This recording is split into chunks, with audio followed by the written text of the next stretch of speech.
talkSPORT Sports Update, powered by the Nissan Van Range. Score a winning hat-trick of performance, payload and price. Search Nissan Vans or head to your local Nissan Van Centre. Good afternoon, I'm Max Scott here with your sports headlines. Gabriel and Saliba will be in the conversation for the best ever centre-back pairing in Premier League history if they actually win something. That's according to Arsenal invincible Martin Keown, who says it's their threat at the other end which makes them special. Saliba sits on the keeper, and that's important because this sort of contact with the keeper takes him out of the equation, and that's really important as well. Everyone knows their role at set pieces, but Gabriel is the one who's putting the ball in the back of the net. Meanwhile, Ali McCoy says Hearts winning the Premiership would be good for Scottish football, but they'll need to keep an incredible run going and... most importantly, they're going to have to enjoy the continued demise of Rangers and Celtic, which isn't good for Scottish football. After scoring the winner against City at the weekend, Matty Cash has signed a 3.5-year contract at Aston Villa till 2029. There's also an option to extend for another year. And ahead of the Ashes, Australia are hoping their captain will be fit for the second test. Pat Cummins is officially out of the first. Head coach Andrew McDonald's been asked when he'll be ready. Not really going to be able to answer that, other than to say that he'll be back bowling this week. And that's a huge step, and that was the big variable that we wanted to add in and get that information. And so we're on the journey to that second test match. Remember, we've got absolutely loads of Ashes build-up on talkSPORT's cricket YouTube channel. talkSPORT News. Prisons are bringing in stricter checks before inmates are released after a sex offender was let out by accident. And the government's been accused of wasting billions of pounds of taxpayers' money on asylum hotels. More from the news team at past. talkSPORT weather with QuickFit. With a huge range of premium brands available, we've got what you need to drive away happy every time. Visit your local centre or quickfit.com and book today. Scattered showers are clearing, turning dry for most by this afternoon. Rain moving into western areas later.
This is Paul Hawksbee and Andy Jacobs with you through until 4 here on talkSPORT. Where this afternoon, please tell us, Andy, what's coming up? Coming up over the next torturous 3 hours. Yes. Danny Kelly joins us to go game by game throughout the Premier League weekend. The Maccabees Felix White pops in to chat about his new FA Cup themed book and a bit of Ashes. Yeah. And we'll chat to the goal scoring keeper who most definitely did celebrate against his old club. He certainly did.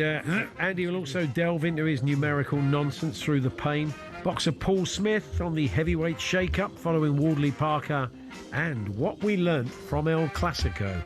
Yes, and all this, plus the latest raft of law changes being considered by football bigwigs. Yeah. And we'll discover what it's like to stay in Thomas Tuchel's bedroom. Yeah, what's it like to stay in Thomas Tuchel's bedroom? We'll find out a little bit later on.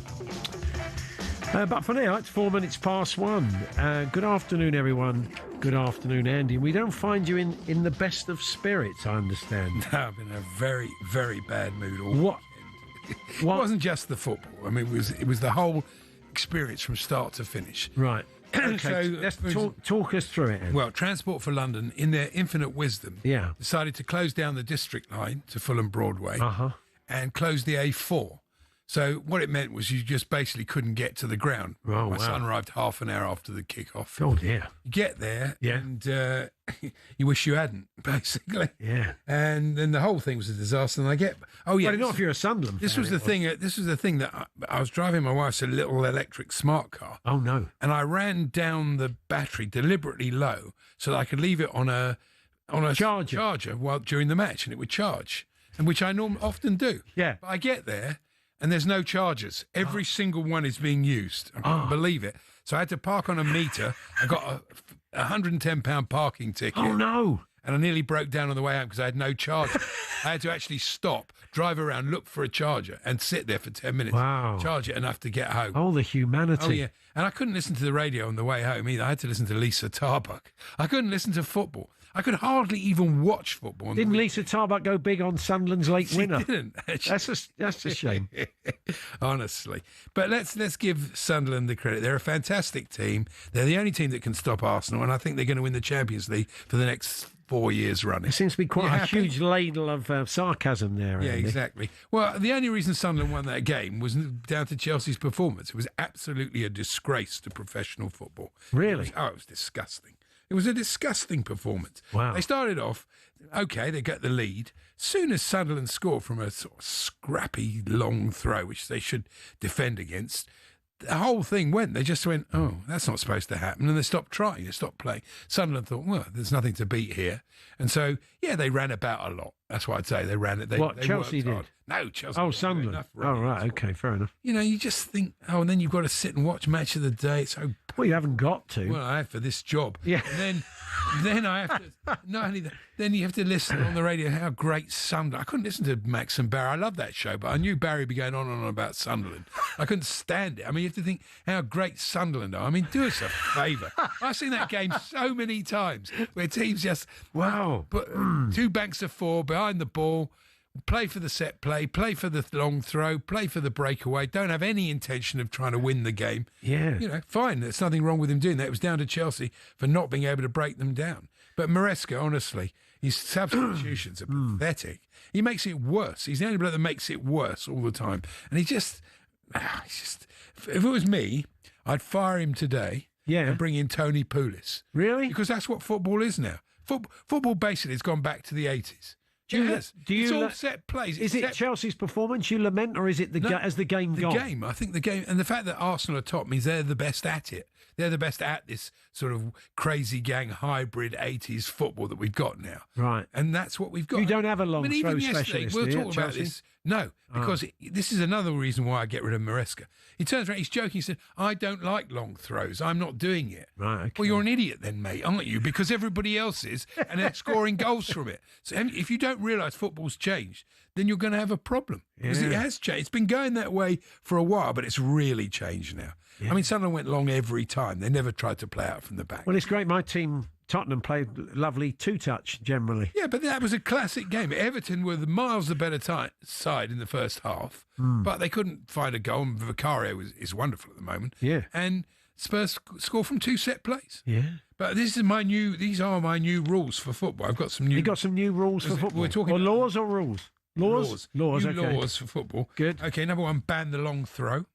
Ban the long throw. I'm not sure about that. No one can stand within 3 yards of the keeper at corners. Okay, yeah, It's got to be like an exclusion. This is the beautiful game, isn't it? And all goals from open play count double.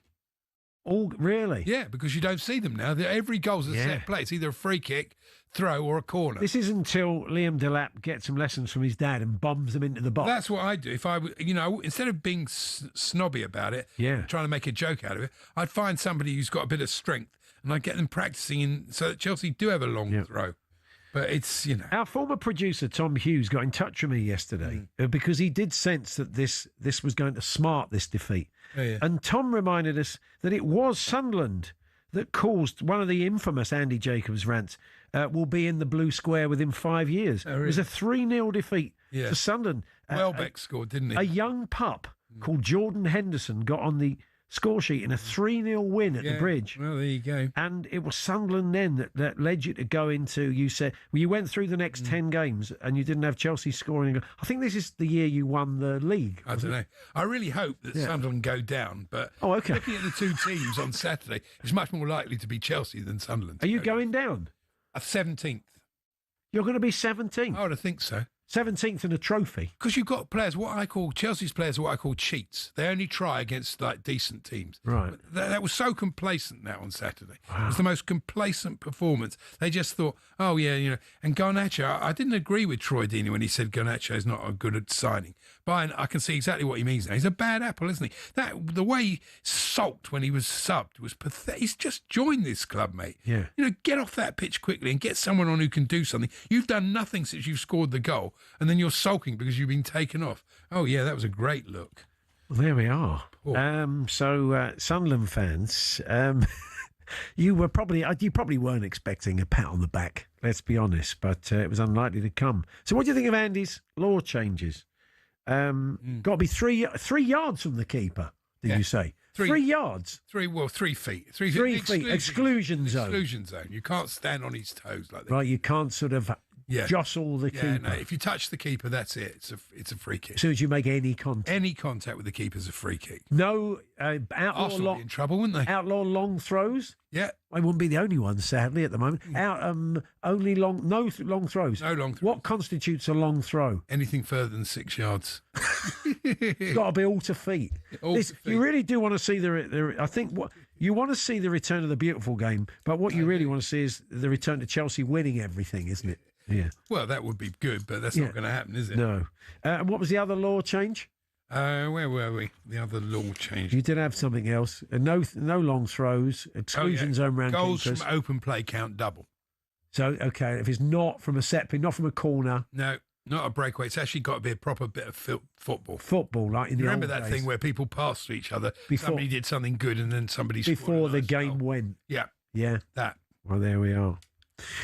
Well, let us know. talkSPORT.com. Catenaccio now, isn't it? As Brian Glanville would say. talkSPORT.com/H&J. Text to 81089. Tweet to TS8&J. I didn't have a bad weekend, to be honest. I saw England lose the rugby. That made it worse. I've written it. I knew you were going to win. To make it a completely terrible weekend for me. I wrote that in my book. I saw England lose the rugby league. Thanks to everybody involved. I went along. I've never been in the royal box before. Oh yeah, nice. It's amazing. 2 rows back from where Bobby Moore wiped his hands. Well, no, not. No, wait, in the other. No, do you know what I mean? In that same area. Yeah. In the old ground. Sort of. Base, yeah, kind of. Quite a long way from where Bobby. Yeah, I mean, quite a long way from where. But you know what I mean. Symbolically. Oh, the Twin Towers. Symbolically, it was. It wasn't a great game from an England point of view. The Aussies were rather good, but I did have a good chat with Martin the Fire, who was on good form, and a couple of mates of his that went along with him. So it was lovely to meet up with everybody. But off to Hill Dickinson next week, where you'll probably see maybe sort of less kicks into the box than you probably would have done.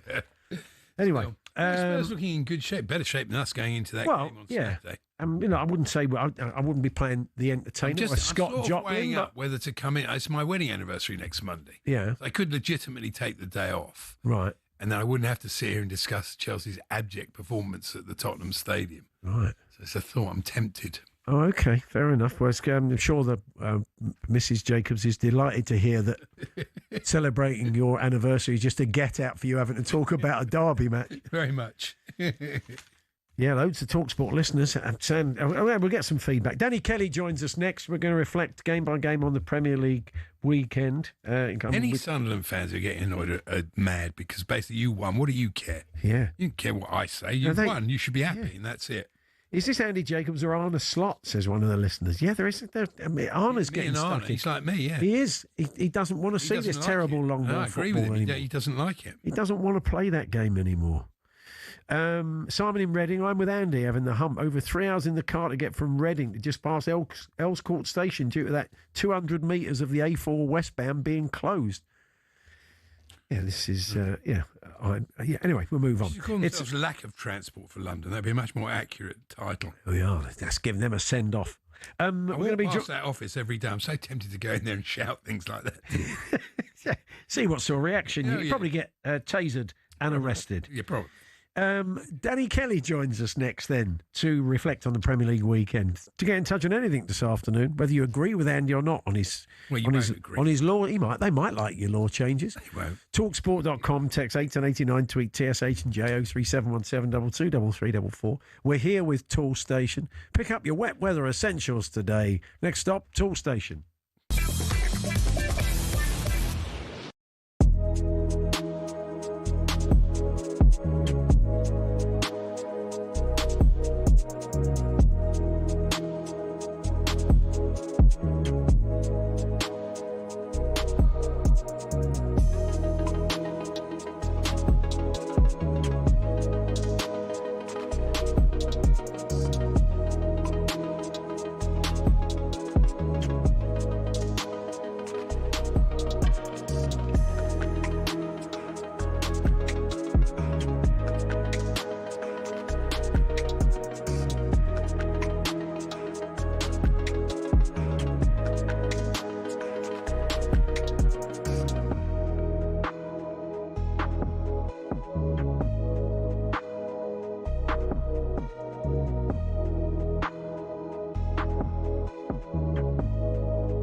The unpredictable Premier League, at least at the start of the season. Oh my goodness, Sunderland are going to win it. It is Chelsea 1, Sunderland 2. It's Newcastle 2, Fulham 1. Hey Melbourne, now it's Manchester United 4, Brighton and Hove Albion 2. Eagle Chaga hits it right footed, right down the middle. No title challenge for decades has withstood a run of 4 successive Premier League defeats. Wolves 2, Burnley 3. Would you believe it? Lyle Foster, 4 minutes into stoppage time. Bournemouth 2, Nottingham Forest 0. Eli Junior Krupi with a fantastic finish. Aston Villa 1, Manchester City 0, and it's Matty Cash with his second Premier League goal of the season. Arsenal 1, Crystal Palace 0, and it's Eberechi Eze against his own club. It's one of the biggest victories this season. You can hear the boos from those that have stayed. Tottenham maintain their record as the Premier League's only unbeaten side away from home. Everton 0, Tottenham 3. Well, that's how the weekend unfolded on talkSPORT. Just before we go game by game with Danny Kelly, Mark's been in touch. Do you remember who the king of long throws was in our youth? There was only really one player who could put Rory in... Delap. No, in our youth, Andy. Oh, Challoner, Dave Challoner? No, in our youth, Andy. My youth. One, Ian Hutchinson. Oh, Ian Hutchinson. So effectively, the long throw is Chelsea's fault. Ian Hutchinson. Ian Hutchinson was the man who invented the long throw. Yeah. Well, maybe. Let's get the thoughts of a man who remembers Ian Hutchinson. Danny Kelly, good afternoon, Danny. Good afternoon, chaps. Yeah, I mentioned Ian the other day when we were having a discussion about this on another platform, shall we say. Not as well paying or as glamorous as this, to be fair. Well, look, let's get underway then. I don't sort out the order of these games. Our Arsenal supporting producer does. And for some reason, he's kicked off with Everton 0, Tottenham. I think it's chronological. I think it is chronological, yeah. Everton 0, Tottenham 3. I don't know if you heard Andy's blueprint for the future to save our game. You can't touch keepers. It's got to be 3 foot exclusion zone around keepers. No long throws. Anything longer than 6 foot. Was it 6 foot? You said? Yeah, 6 foot. Anything longer than goals 6 from foot. open play. And goals from open play count double rather than set piece goals. It is interesting how every time Chelsea lose, Andy's got a new set of rules he thinks should be introduced to the game. Look, I'm glad we're starting with this game because. Yeah. This was a very important game. Look, what's happening is that we are seeing the changes in football coming instantly now, and this is a mixture of new technology, computers, artificial intelligence. Things that used to take 3 seasons for people to realise the game was changing are happening instantly now. Coaches and particularly this business of changing the way we play. Because the coaches, I think, were desperate to find a way out of the web of having to play out from the back. Yeah. Because it was driving them mad. What you do with Maresca about that? Yeah, quite. But they were playing into the strengths of Manchester City, for instance, and better teams. Now they're playing in something else. So this game again between Spurs and Everton is the new football in some ways. Everton tried to play a bit for the first 15 minutes, and then it became nothing but a battle for superiority of the 2 penalty areas. There was no football played at all. And Spurs got a breakaway goal at the end, but largely it was who could put the most pressure on the 6-yard area of the opposition with crosses and long throws and corners. And in the end, and with the help of the officials, Spurs got the better of that. But it is incredible how quickly this has taken hold in the league, isn't it? It's been happening. It's been coming. Yeah. But it's hyper. It's accelerating. I mean, look, games of football will still break out because we have these fantastic. We nearly saw Brendan. I don't like it. We nearly saw Brendan Harrison on Friday night do a Sonny one end and the other and hit the bar. So look, games of football and bits of brilliance will still come through, Danny. I'm sure. Sure. I mean, it happens to be, and I think it's coincidental that this is the most weird Premier League season for some time as well, with the normal powerhouses not doing so well. Arsenal, who have perfected the new football, and we'll get onto them a little later, not running away with the title, which is stupid. We're not even at Guy Fawkes yet, but doing so particularly well. I'm enjoying. I know you're not, Andy, but I'm enjoying it because every game is so unpredictable now. You've no idea who's going to win at the start of them, and of course, it adds to that. And I'm going to talk about it later. The 3 promoted teams doing well has put incredible pressure on everybody else in that league because we know now. I'll say for a fact, at least one of the so-called established Premier League teams is going down this season. Yeah, could be 3 at least of them. one. At least, maybe 3, absolutely. And you can, even sub-psychologically, you can tell it's putting amazing pressure on every result now. So I think I'm not suggesting for 1 minute there's the most high-quality Premier League, but it's the most exciting for a long time. Yeah. I should feel like giving up football altogether. Oh, Andy. I'm not the right person to speak to today. Sorry, I honestly feel that. I feel like I've had enough of going to Chelsea. I've had enough of going to Brentford because of what they did to my season ticket. I basically had enough of it. I could hardly bring myself to watch Match of the Day or the other games this weekend. They'll beat us next week, and from a long throw or a corner, and then Mr. Tottenham. Hello. I love football, Stan. I love it. It'll be all different. Yeah. Anyway, just quick one on. From an Everton point of view, it was the curse of the commentator. Haven't conceded from a corner yet this season. Brilliant, wasn't it? Straight in the net. And Mickey, I think just Thomas Frank has decided we are not the most exciting team to watch at the moment. I think it's fair to say that Thomas Frank has decided to concentrate on the defence initially. The controversial Everton fans are unhappy about the Ndiaye goal, but I think he was offside. Even David Moyes said, I've watched it back and it was offside. He was offside. So, now he's going to get to it. But Paul, before you finish there, the test of football teams, truthfully, is not how they do at home. Virtually anyone can play with 40,000 people roaring you on. The test of football teams is how you do on the road. And Spurs are the best team in the league currently away from home. Arsenal got a game in hand. And look, I'm not sure that's right, Danny. If you can't win at home, like Spurs are struggling at home, they'll probably win on the weekend easily. But apart from that, it's all very well winning away, but if you can't win at home, that's no better, is it? But Andy, I think it's easier to turn it around at home than it is when you're going on one of these dismal streaks away from home. It shows guts to win away from home. That's my opinion. We'll move on to Wolves. That was, of course, Everton 0, Tottenham 3. Wolves 2, Burnley 3. I was listening to this unfold with Sam and the guys yesterday afternoon. Yes, I don't know if you saw some comments about from Vitor Pereira before the game. Not going to the pub after the matches currently, by the sound of it. May get a pint tipped over his head. He said, you can often tell in training how the game's going to be at the weekend. He said, it's like a melon. Sometimes we have to open it to see if it's a good melon or not. That's very true. If you're asking me about this week, I'd say it was very good. So in the build-up to this, we had a very good melon, Danny. Training was very good. Tasty. It was a fantastic melon, he said, training this week. Paul, I'm sure he's giving the Wolves fans the pip, actually. Because, look, again, football clubs, what are you thinking? When they gave him a new contract, not in the closed season, but a week or two into the new season, how can you do that? Because you have no idea what's going to happen unless you are... look, even Manchester City and Liverpool have no idea what's going to happen. And now they've got themselves in a position where they probably can't even do anything about the fact that they're bottom of the table, 2 points from 9 games, because they put all their faith and presumably a large chunk of cash into the Vitor Pereira wheelbarrow. It's a very odd situation. And of course, as I say, unpredictable league. Burnley are squeezing every last inch out of themselves, every last ounce out of themselves. And Vitor can come on and talk about melons, but we all know what that is.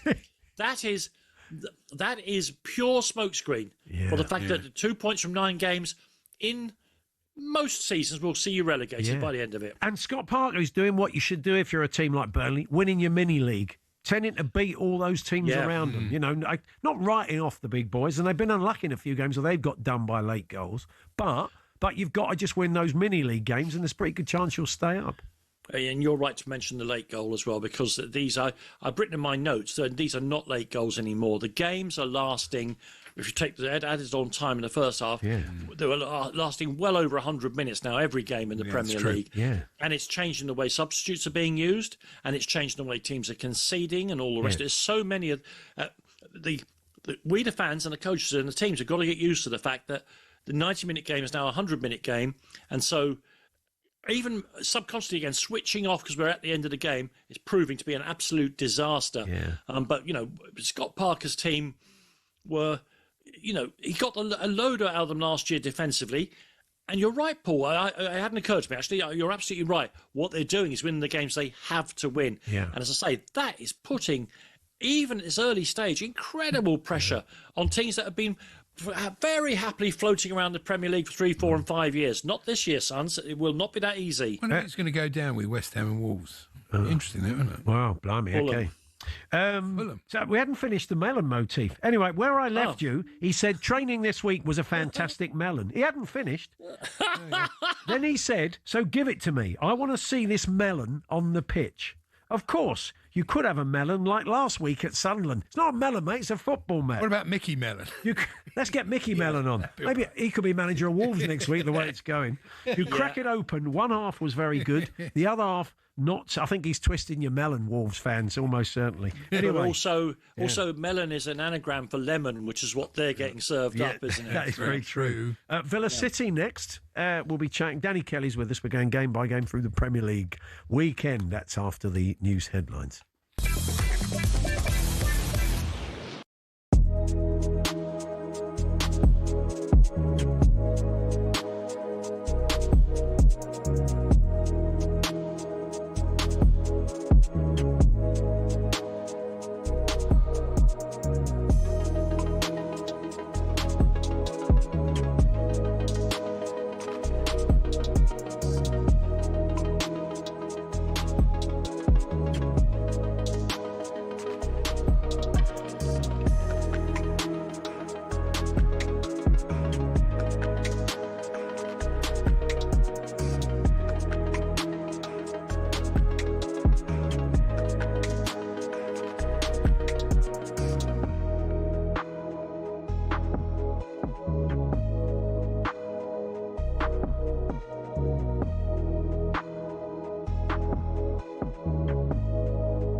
We can talk about Gabriel and Saliba being the Premier League's best ever centre-half pairing after they've won some trophies. That's according to Martin Keown.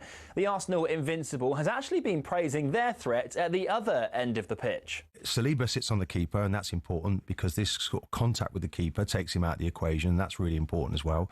Everyone knows their role at set pieces, but Gabriel is the one who's putting the ball in the back of the net. But Martin O'Neill has told talkSPORT Liverpool can still get themselves back into that title race, but he doesn't want to hear any more of Arne Slot's excuses about opposition tactics, saying they're reminiscent of Arsene Wenger. When anybody got a result against them, they used to play the long ball. It was the English style. It was all of those particular things that would infuriate you as an opposition manager. Ali McCoy says Hearts winning the league would be great for Scottish football, but the Rangers legend believes the continued demise of the old firm isn't good for the game north of the border. Sheffield Wednesday's joint administrator says there are 4 or 5 interested buyers that look like the real deal. And Pat Cummins is officially out of the first Ashes test. Aussie head coach Andrew McDonald has been asked when his skipper is returning. Not really going to be able to answer that, other than to say that he'll be back bowling this week. And that's a huge step. Loads more Ashes build-up on the talkSPORT Cricket YouTube channel.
Now, just a reminder, however you watch telly, you can watch talkSPORT from Samsung and LG TVs to Fire TV, Chromecast and Apple TV, or just grab the app on Android TV and Google TV, or even on Prime Video. That's talkSPORT live on your screen, as well as your speakers. Danny Kelly with us.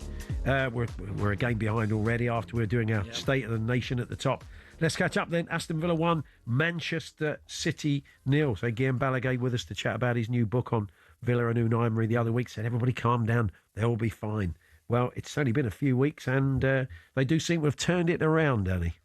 Yeah, something had to give here, didn't it? Villa's improved form, or Manchester City's unbeaten run, some of which I think Haaland's incredible streak of goal scoring had covered up. That they're not quite the Manchester City of recent seasons. I don't think that's a revelation to anybody, is it? No. I think that's the fact of it. And in some ways, and first of all, Villa are playing really, really well. When Matty Cash starts making 50-yard raking passes like last weekend and scoring this weekend, you know that your luck you're very much in. Manchester City, on the other hand, of course, they're missing Rodri. It's a huge thing for them. They look a little bit now like the old football. They have played 4 tricky midfielders, which is fine, unless the ball is 20 yards above their head half the time. And that's the truth of it, isn't it? Yeah. Of course it is, yeah. I mean, it was a goal from a set play and a great save by Martinez from Haaland. And the one-on-one with Haaland. Yeah. Yeah, so City don't need to panic or anything like that, but the game is changing around them, and Guardiola's a genius, so he will work that out for himself, and he may double down on it, just say, right, you do what you like with the ball, we're going to pass you to death. We'll see how it goes with them. Yes, let's move on then to Arsenal 1, Crystal Palace 0 in the presence of George Graham, who George was watching. Stroller was watching on. Wasn't it? Yeah, he's wearing well, George. He doesn't look. I haven't seen him for a while, but he looked in fine fettle. But he would have enjoyed that very tidy performance. And I was listening to Ollie Klink, who was reporting into Sam on the Sunday show yesterday, and I never sensed at any point, every time they came back to him, that Arsenal were in any danger of giving up that lead. They sounded very comfortable. Yeah, but Tete had one or two moments where perhaps against lesser defenders he might have done something, but George Graham must be laughing, because it's like the Arsene Wenger years never happened now, isn't it, at Arsenal? This is George Graham's team. Great, big, powerful defenders, being stuck in the game, and make sure you get those near post headers, or in this case now far post headers. Listen, the problem with Arsenal currently, there isn't much problem if you're an Arsenal fan, is that anything you say about them sounds like you're being backhanded and snide. I'm not. They are, we all, I know you are. And you're perfectly entitled to it as well. But what are you going to do, Andy, if they win the title by 15 points playing the way they do? I've written down here, Paddy Power should pay out now. And I've got a rule about Arsenal. I only watch Arsenal games until they score. Yeah. And once they score, I can't stand. Well, that's a great compliment to them. Yeah, isn't it is, because they're going to win. I don't think I'll be watching too many games from now on. And just honestly, we take that as a compliment, Arsenal fans. Yeah. But I mean, and of course, when things are running your way, as well as being a very good and powerful team, they're running Arsenal's way. Of course, it was a set piece, and of course, Eze scored, because that's what happens when the gods of football are taking when their backs are turned and they're not frowning on you like happens to most football teams. Difficult for Palace, maybe the European competition twice a week and all that. I mean, it's an old do. We often say it about teams as they adjust, but it's going to take a while to adjust. Just hit a bit of a rut, haven't they? Yeah, and you wouldn't look. Let's be honest. They got beaten by Larnaca, which was a shock to the system, no doubt. What's the last thing you need? I know the manager. We get a chance 3 days later. It's good that away to Arsenal is not what you need. You need a nice home game against somebody you know you can put away. Yeah. They'll be fine, Palace, but that was a predictable result, and I can hardly say the words, Andy. I'm really scared about the league title race. Bournemouth 2. They're going to win it. Bournemouth 2, Nottingham Forest 0. Not a massive shock. This difficult place to go for Forest, and it's work in progress. Another great bit of recruitment by Bournemouth. It's ridiculous what they do, isn't well, it? exactly. Yeah, I was going to say that. Yeah, that is something pretty creepy. He's some player, isn't he? Another young lad they've got off the conveyor belt for no money, relatively speaking. Unbelievable. And there are many things which you could describe as a fool's errand. I'm going to be honest here. I've been waiting for Bournemouth's bubble to burst. Right. Turns out that's a fool's errand as well, because it doesn't look like it's going to happen. They're too well coached. Great. When they sold their whole defence in the summer, you think, right, well, that must be the conventional wisdom is that must be a problem. No, it hasn't turned out to be a problem. In fact, they look as every bit as good, if not better, than they did last season. It's early days, but we're not, as I say. It's no longer a fledgling season. This is the way the season is shaping up. And Nottingham Forest, another one who we wouldn't be worried about them in a normal season, but the start that the three promoted teams have made means that the scramble is on now. It also, I don't know, someone will have to get a computer model and help me. Yeah. The last umpteen seasons, never mind 40 points, 34 points has been plenty to keep you up. This may not be the case this year because of what the teams who came up are doing. So, again, Sean Dyche has got a load of talent at that Nottingham Forest club. We know his track record. We know he'll get it right. Yeah. Except somebody has to go down. That's the way the league works. Sean Dyche railed against the fact, he said assistant referees, aren't they there to assist the referee? His feeling it wasn't a corner. He didn't put the defeat down to that. He didn't put it down to that. But the bottom line is, if you've got the tech in a point of play where there is going to be a break, really, as they set up for the corner, how long does it take to look at whether that's a corner or not? Paul, if we're all saying that the set pieces are now the most important factor at the moment, Andy, in Premier League football, they've got to get the throw-ins and corners right. Because they're goals. And they have the cameras to do it. Like 150 minutes. How long does it take to look at something and see if it's come off a player or not? It turns out 5 minutes, Paul, yeah. That's true. I don't think we want Forget more. We don't want even more interference.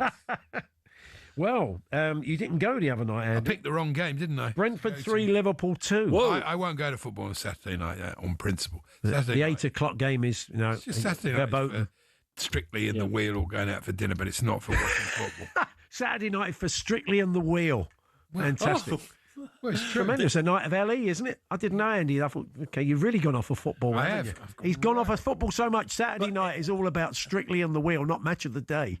And well done you. That was very professional insider to call light entertainment LE. I'm not sure everyone would have got it, Paul. If I'm helping you out here, man. Sorry. Look, there comes a moment, doesn't there, where and it is a real quick flip from blip to crisis somewhere in the language, because we have no word for what goes on in between. Yeah. At the moment, Liverpool's blip 4 league defeats on the spin. Yeah.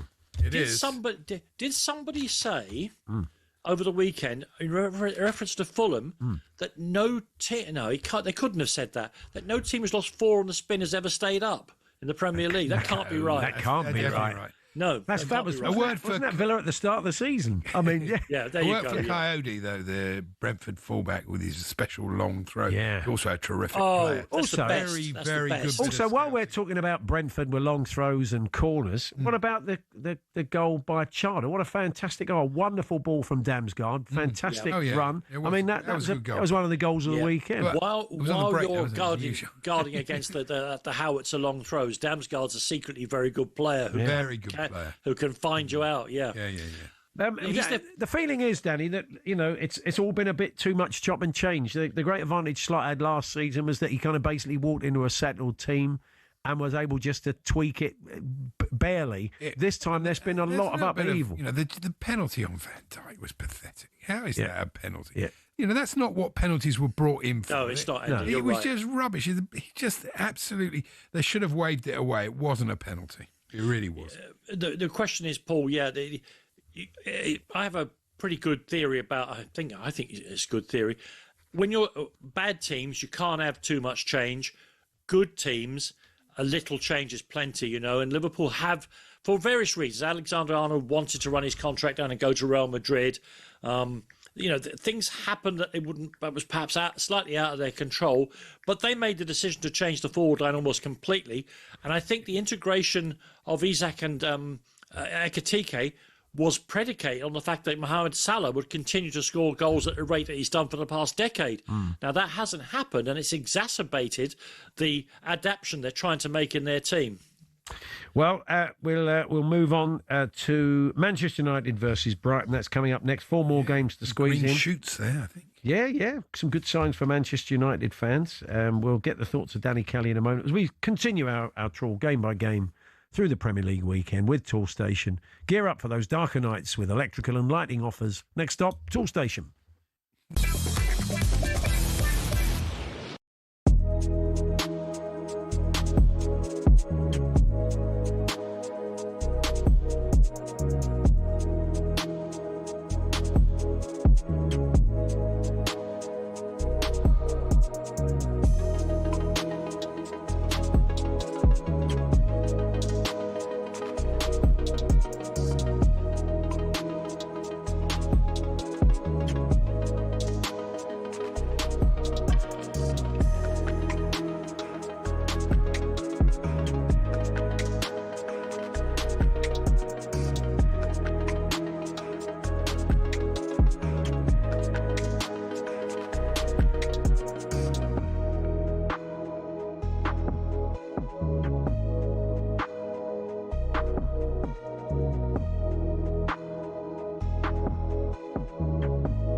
Four more games to squeeze in as we go game by game through the Premier League weekend. Manchester United 4, Brighton 2. And Cunha and Mbeumo starting to look the and part. Šeško. And Šeško, yeah. It seems to be falling into shape. Amorim's got a bit of momentum behind him now, and it's when you get that, you get little bits of luck and everything. Yeah, it goes your way, doesn't it? We can. It's going to be someone else's turn in the barrel soon, Danny. But what's your take? We'll kick off, and we'll touch on Brighton, but let's kick off first with what Manchester United are doing. We've only really got 3 games to get through. Surely we're not going to talk about Chelsea and Sunderland anymore. Well, we may just touch on it. Let's try Sunderland, yeah. Manchester United, the 3 forwards they bought in the summer, enormous expense, all made them, in a game where they had the minority of possession, and against their bogey team, Brighton, they gave themselves a chance because their forward players started to gel. It's going to take a little bit of time, but I also think that Amorim deserves a little bit of credit as well here. Sorry, Manchester United fans. The moving of Ahmad to right wing back has been inspired. It has allowed them to get one more forward player into the team without really weakening them defensively. It's also the 3-4-3 with the young legs to the right hand side of Casemiro and Bruno has, I think, really, really helped the team. Yeah. And he comes inside, so he's making an extra midfield player. They looked like a proper football team there, and sometimes at home, Manchester United can just look like you don't know what they're doing. They're not going through emotions, but you just don't know what is going on here. But they look much more balanced than all the rest of it. And of course, and Andy I know will agree with me here. Look at the teams who are in the Champions League this week. Manchester City beaten, Liverpool beaten, Chelsea beaten, Manchester United no Europe, no Carabao Cup. So these things that they're working on, they're getting just a little bit more chance to actually do the work. Yeah. And they looked fine there, didn't they? They're definitely out of the crisis barrel. Somebody else is very much in there now. Well, it's Chelsea. A goals conceded stats when Casemiro plays and when he doesn't play, it's quite remarkable, the difference. So he's very effective. People thought he's a bit over the top, but he's very effective for them. Not great from Lamons on the Welbeck free kick. I'll be slightly concerned about that. Yeah. Also, the fact that it went to 3-2. Put a bit of gloss on it, but United deserved it. Yeah. Oh, no, they certainly deserved it. But that's one thing that Amorim, he doesn't, you don't want it all to be a bit of a, you don't want situations where suddenly teams are putting goals on you at the death, because anything can happen, can't it? But again, the fact that they got another one then puts that on its head, because the pressure they responded to the pressure. I know Brighton were pressing really, throwing men forward and all the rest of it, but that bit of anxiety followed by another Manchester United goal. This was an almost perfect day for Manchester United, I think. Buying a ready-made player like Mbeumo is so much better than buying players like Xavi Simons, because it takes them longer, to get and Wirtz and players like that. Not that they're not good players, they are. No. But, when you buy this Premier League ready talent like him, he's a top player. The Premier League is is the most difficult league in the world for a number of reasons, including now the amazing physicality of it. And so not only are they proven, but more importantly, they're used to it, aren't they? Brian knows what he's going to get week in, week out. And where sometimes you see Christian Wirtz and Xavi Simons, and they get up from the latest person, send them spinning across the turf and go, what the hell was that? Yeah. That's what it's like in this league. And they will get used to it. And they will find ways of bringing the skill they've undoubtedly got to the party. But people like Mbeumo, as you point out, Andy, they're so used to it now that they've already got over all of that problems, and they just looked. Yeah. They just look much better, Manchester United, and again the Casemiro thing. They have to have him in the team because of those goals that conceded stats that you pointed out.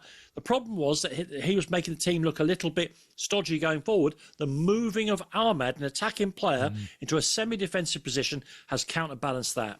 Definitely. Let's move on then to Newcastle 2, Fulham 1. And there was shades of the Chelsea-Sunderland game, a team being in the lead, being on top, not capitalising on it, letting the other team back into the game. The difference was they got a bit of heart and got a winner. They did. They got a winner right at the death through Bruno. But what were we reading into this, Danny? That Fulham have got problems. They're not a bad team. I thought they looked pretty good going forward. Got a fair few injuries at the moment, which is not helping. They've got a list, but then lots of teams have, and lots of teams will have. The intensity that I talked about, the physical intensity of the Premier League these days means you're going to get more injuries, and that's why you're going to get the big clubs to start to campaign for 28-player squads and all the rest of that. The problem for Fulham is that they're going through one of those phases that you hope, and he's a very good manager, Silva, that they hope they can get through it, where they're not doing badly, but they're finding ways to lose the games. I thought they looked as good as Newcastle going forward in their movements and things, but Calvin Bassey makes 2 calamitous errors, and it's a cliche, but I'm not ashamed of it. If you make errors against these teams in the Premier League, 2 times out of 3, they will punish you. Yeah, definitely. And those happen to be the 2 times that Calvin gave the ball away in terrible positions. And so Fulham will say they played okay, but they made mistakes. The trouble is those things become habitual. Is that 4 losses on the spin for them? Not good. Alex on the decks, who's the Fulham fan, says really Robinson and Mooney's are the key ones that they're missing, but they're not the only ones. I like Kevin. I think he looks good. Yeah, Kevin has looked. Yeah, getting the thumbs up from Alex. Yes, I think he's looked good. I mean, we were just talking about hitting the ground running as a player, and he seems to have managed to do that. Something about and like all new Bournemouth signings seem to, of course, no period of adjustment for them. Yes, I agree with that. Yeah. So all that stuff we were talking about, Manchester United needing or players needing time to adjust, that's not true in every case, is it? No. Well, we have touched on Chelsea Sunderland, I think it's fair to say. But Andy, is there anything else you would like to add to it? I've just got to go to the loo. It's fine. No, I only saw I'll leave highlights. you two to talk about it because there's nothing else I can say about it except swearing. I only saw highlights, and I haven't got skin in the game a bit like you, Danny. I mean, I do applaud Sunderland for staying in the game and getting a late winner like that. Well, that was defensively quite poor from a Chelsea point of view, wasn't it, that final goal? What's your take on it without upsetting Andy? Yeah, you can say there's no way I can't not upset Andy because, but Sunderland stuck in the game. But some of that was because Chelsea completely lacked penetration. I don't know what, sometimes they look so clogged up. Cucurella's position inside left, which did him so well last season, he got a lot of goals, if you remember. Suddenly that looks like it's blocking up things now. They're an incredibly young team, Chelsea. They're all trying to learn on the job. And you watch, and again, a player I've criticised plenty over the. You watch Granit Xhaka knowing how to play in the Premier League versus Chelsea's apprentices still trying to work it out between themselves, and it was chalk and cheese. Sunderland, their long throws were also bewilderingly good, but the thing was they were enjoying the defensive battle with Chelsea. You could see it. You could see them congratulating each other. Their body language was, this is difficult. Of course it's difficult. We're playing the world champions on their ground. Of course, they didn't it's difficult. Play like world champions. They played like chumps. No, they did not. No. But they had a plan, Sunderland, and when Chelsea couldn't outflank that plan, they were always looking. I thought they were looking to win the game. Again, like you, Paul, I only saw the highlights, but the way they were starting, there were 3 or 4 breaks prior to the goal, which suggested that Sunderland weren't even content with the point they were getting. Brilliant. Yeah, well, that's what these teams do. They wait till the end of the game and then they try and get the winner. Cucurella had a great chance early on, which they didn't show. He was in that position. He should have controlled it and scored. One of the biggest problems for Chelsea is they're carrying a lot of injuries, not just the players that are out, like Palmer and Colwell, who are 2 of their best players, but Caicedo. That was the worst performance Caicedo has put in a Chelsea shirt by a long way. He was pathetic. But it's not his fault. He's carrying an injury. He's not training. João Pedro, same thing, not training. You can see it when it comes to match day. He shouldn't be picking them, really, because they're not fit. They're not right. We got to squeeze one more game in at Camp Friday night. It was Leeds 2, West Ham 1. Well done to Leeds. Good win for them. Couple of set pieces at the 4. Although, as we said, Aronson could have scored goal of the month, if not one of the goals of the season. From West Ham point of view, I was talking to a West Ham fan at the Rugby League on Saturday who's completely nonplussed.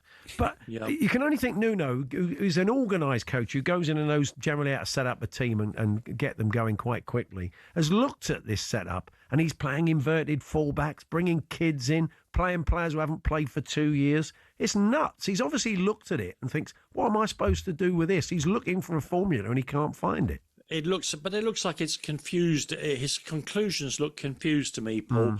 And the fact that they brought on Callum Wilson, I know circumstances changed. They conceded 2 early goals.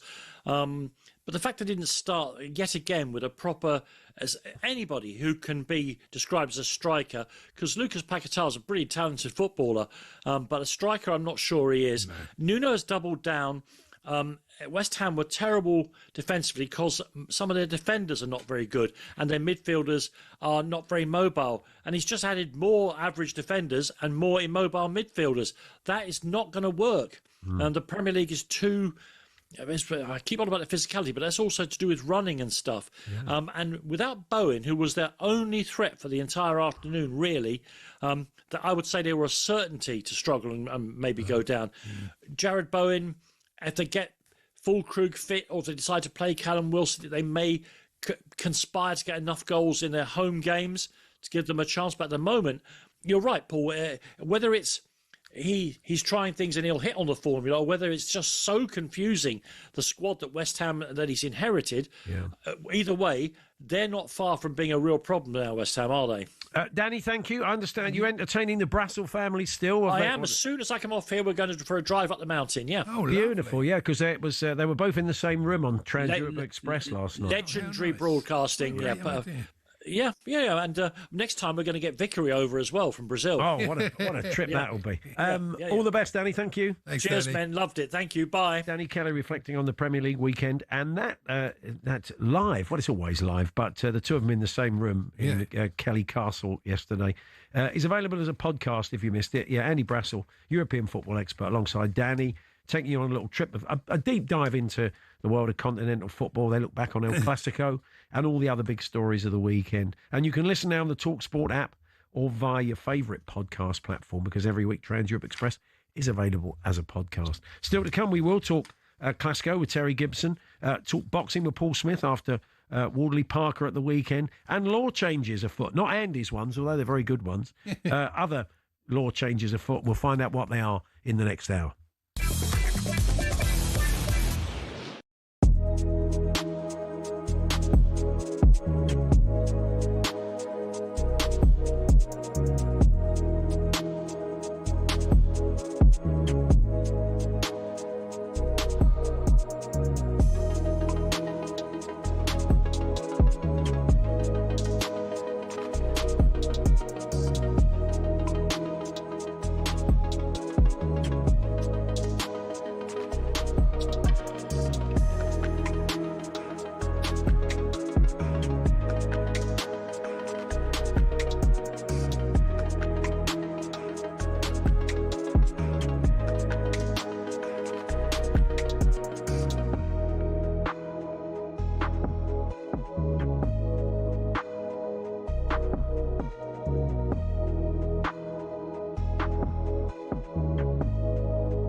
talkSPORT Sports Update, powered by the Nissan Van Range.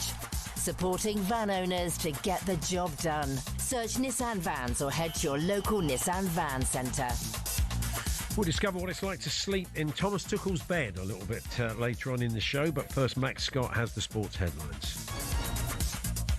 Thank you, Paul. Yeah, Liverpool can still go on a tear-up and get themselves back in this title race. Martin O'Neill reckons anything's possible under the terrific Arne Slot, but he doesn't want to hear any more of Arna's excuses about opposition tactics. It reminds me a wee bit of Arsene. Arsene, great manager. When anybody got a result against him, they used to play the long ball. It was the English style. It was all of those particular things that would infuriate you as an opposition manager. Sheffield Wednesday's joint administrator says there are 4 or 5 interested buyers that look like the real deal. Wednesday sit bottom of the Championship on -6 after a 12-point deduction. But James Mappin from the Wednesday Till I Die podcast told talkSPORT there's relief in the blue side of the city. It should be a dark day going into administration, but yeah, I think I speak for quite a lot of the Sheffield Wednesday fans, if not all of them, where we're actually delighted that this has happened, because it means that, as you've rightly said, Depon Chansiri is no longer the owner of this magnificent football club. Now on Fabio Wardley's potential world title fight, Frank Warren says the ball's in Alexander Usyk's court. It's up to him. He either fights him or relinquishes the belt or he'll get stripped. Now, I hope he doesn't do that, because I generally feel this fight would fill Wembley up. Warren says the ref was right to stop Joe Parker on Saturday night and calls Wardley's win a Cinderella story.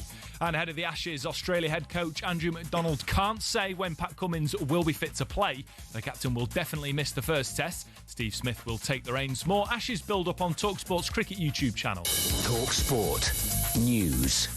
Prisons are bringing in stricter checks before inmates are released after a sex offender was let out by accident, and the government has been accused of wasting billions of pounds of taxpayer money on asylum hotels. More with the news team at past. talkSPORT weather with QuickFit. Rain or shine, our mobile tyre fitting service comes to you, so you can stay on the sofa this winter. Book today at quickfit.com. Conditions apply. Scattered showers clearing, turning dry for most this afternoon. Rain moving into western areas, though, later on.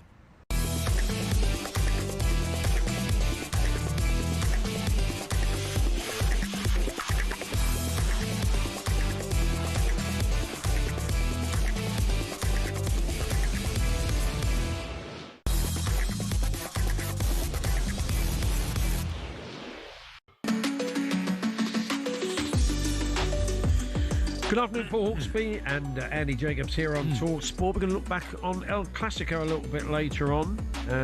Terry Gibson joins us, Spanish football expert, former Manchester United, Wimbledon, Covent Spurs frontman, to see what we learned from that game, Real Madrid-Barca game. Paul Smith, former boxer, super middleweight champion, and he's going to join us in the studio to have a chat about Wardley Parker and what that means to the heavyweight division and what he made of some of the moments in the fight. And Martin Lipton from The Sun is keeping a close eye on some law changes that could be introduced into the game of association football, and there's some interesting stuff there.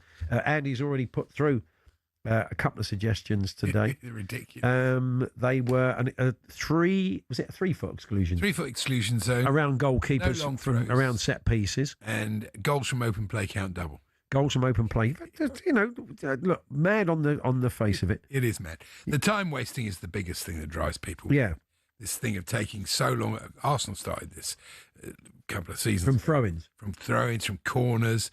I think the idea is to try and sort of test the defence's concentration. So you sort of take long enough. You're just hoping somebody will switch off, and then maybe you'll get. Simon from Dartford said, "I love Andy's suggestion of goals from open play counting doubles. So you could go behind to a penalty, but win the game with one beautifully constructed passing masterpiece of a goal, a bit like a 3-pointer in basketball." Well, that's true. He says the only thing is, I mean, for example, just picking a goal out of the air, Casemiro's goal the other day against Brighton, he's going wide. And it's a Brighton player, completely defects, wrong foot's the keeper. And so is that the beautiful game? I mean, there's a goal in open play. Do you want to see an extra point? Deflected goals don't count. Oh, not in this game, as Brucey used to say. You're just making it up on the hoof. Don't ask me anything today. I'm so angry and upset. I can't even speak. Lots of people sympathising for the closure of the district line, Andy, feeling sorry for you there. Well, they could have done it next weekend. When Chelsea weren't at home.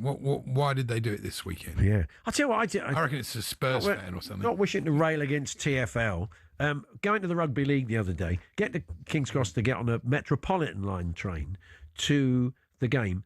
And that's the quickest way to get to Wembley from King's Cross. But they were 25 minutes apart, the trains. There was an issue on the line. Oh, yeah. Well, wasn't their usual latest excuse trespassers on the line? Well, I don't know. They didn't. There was no excuse because there was no announcement. So what you had was lots of people that don't live in London having to use the network, not knowing that the alternative in that case is to jump on a Jubilee line train, and that will get you there, but slower. But there's no one telling them that. There's no announcement saying do that instead. And you think, the passenger annoyance. Don't you realise that? What does it take when you've got an audience of people that don't live in the city and you're not actually giving them the information they need to get to some sport? Ridiculous. Well, if it wasn't for the passengers, it'd be fine. Yeah. We get in the way, don't we? They're brilliant, aren't they? New rule, you have to make 5 passes before you can shoot from a corner or a throw-in, it says. So you have to have 5. So here we are. talksport.com/H&J. Text to 81089. Tweet to TSH&J. A lot of people agree with you. Didn't think the Virgil van Dijk was never a pen. It kind of was within the laws of the game. But as you rightly say, Andy, it's a bit like when you see handballs and you think, that's not what handball was invented for. We all know what a handball is, and that isn't it. And that you kind of say, if it hadn't been wasn't a given as penalty, pen, no one would have said anything. That's right. That's it. Anyway, this is a good letter from Brian Linford, our old friend from Pontefract. Oh, yeah. This is one of his classic. He writes in capital letters, and which you shout. No punctuation. No punctuation. And you shout, don't you, for the capital letters? I do. But he's writing about Sheffield Wednesday and their points deduction. So it's very topical. It is very topical, yeah. Under what? Reasonable. Yeah. It's reasonable in capitals. Yeah. Premise: should clubs really be deducted points by the FA, seeing fans suffer Sheffield Wednesday into admin, stave off a winding up order from HMRC for 1 million tax, and of only 15 players at best not paid on time? The last game saw a 4,000 crowd, 2,000 hard-earned cash season ticket holders see a huge counterproductive 15-point deduction. All not their fault, sees the FA. Adults, insult to injury, any effort staging a turning round. Staging a turning round? A turnaround. Oh, okay. Well, it's 12. Fantastic, isn't it? It's 12 points. And I think most Wednesday fans will say in the long term it's a good thing. Brian was at school. Didn't he do any grammar? What happened? Somebody should be marking. I checked him out. He's a man of a certain age. He must have done grammar. You've been stalking him, have you? Well, I had a look to see what he was up to. Okay. A bit weird. Talking of which, Barry Bannon, not being a bit weird, but Sheffield Wednesday. Barry Bannon, the skipper of Wednesday. Yeah. I think a great servant of the club. Man, it stuck by them at the thinnest of times, as we've discovered recently. Barry will be on tomorrow talking about that administration. And well done to the Wednesday fans. I mean, apparently the club shop was some days was taking a £5 under Chancery at the end after the boycott. £5. They did 100 grand the other day, apparently. Oh, good. And it was the crowds were back. And that's all great for buyers, more people wanting to buy the club, seeing that it is a huge club with a massive fan base and a lot of support, and build it. And they will come. So Dave Artell, Grimsby boss, will be on ahead of their game against Brentford, and Lee Trundle. Our mate Lee Trundle will join them because it's Cardiff Wrexham tomorrow. First game in 21 years. Wow, big game. So breakfast tomorrow. We've got to preview that big with Ali and Jeff, and Bradley Wiggins will be with them in the studio as well. A new man. I've been really you can't fail to be impressed by the change in Bradley Wiggins. It's quite amazing, actually. So you can catch that tomorrow. I love this quote from the Sunderland player Ronaldo, though. He said, "Don't talk about winning the title. We're going game by game." Oh, come on, mate. You serious? Don't Andy, talk about winning the title. When they're winning the title, when Sunderland win the title, Andy, I will remind you of that. If Sunderland win the title, that's it. What are you going to do? What's the I'm resigning instantly from this job. Well, if that's not an incentive, boys, I don't know what is. Exactly. Yeah. What was this? It was the Shetland Pony Grand National yesterday. Yeah, you should have watched that instead. It's a bit odd, though, isn't it? Surely the legs are too short to go over those jumps. Yeah, I don't think it's on the. I think it's on the flat. It's on the flat, is it? It's on the bumper, is it? It's on the flat. Yeah. And, you see, the England cricketers have gone a bit Mikel Arteta. They've been pumping in sort of crowd noise and sledging from Australians as they practice ahead of the Ashes. Brought in speakers to blare recordings of Aussie hurling insults at them. It's absolutely pointless. Does that get you in the mood for it? Well, you're no, the same, is make no difference whatsoever. They're going to give it a crack. And we've got. We'll see what Cat makes of that. Phil Tufnell joins us in the studio tomorrow. He has a new Ashes-related book out, and he's going to join us for a good cricket chat. And Felix White will be here later on. He's a big cricket fan, podcaster, as well as being a member of the Maccabees and a Fulham fan. And he's going to be popping in the studio a little bit later on. I was doing the Wardley Parker fight. You've seen the photo in the press today. It's the most magnificent sport. Yeah, one of those. Yeah, that classic boxing photo with the blokes. The gloves right in the face. Yes. Yeah. No, I face distorting. Very interesting chat. In the good thing about this building sometimes is that you encounter people in the latrines. Yes. And I sort of stood there for it's only a place you can stand for 5 minutes in the toilet and have I saw Goffey in there the other day in various states of undress because he was going to a do after he'd been in a talkSPORT. No, but he's going to be joining us for during the Ashes anyway to recap on what's going on. Fully clothed. We had a good chat and they had a good boxing chat with Spencer in the loo. That's the place they out to meet the stars at talkSPORT, I tell you. Yeah, that's very true. Anyway, we're going to be looking at some rule changes in the game, some law changes in the game that could be forthcoming. I'm going to throw another one at you as well. Terry Gibson joins us to reflect on the Clásico at the weekend. And Paul Smith joins us. We're going to look back on Wardley Parker and what that means to the heavyweight division. Will he get the Usyk fight? Will Usyk want to fight him? Will Usyk decide he doesn't want to fight anybody? A lot of questions. That's Paul Smith joining us a little bit later on in the show. We're here, as always, with our very good friends at Toolstation. Whatever the job, whatever the weather. Next stop, Toolstation.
Now, here we go. Here's the chance to win TalkSport's biggest ever cash prize.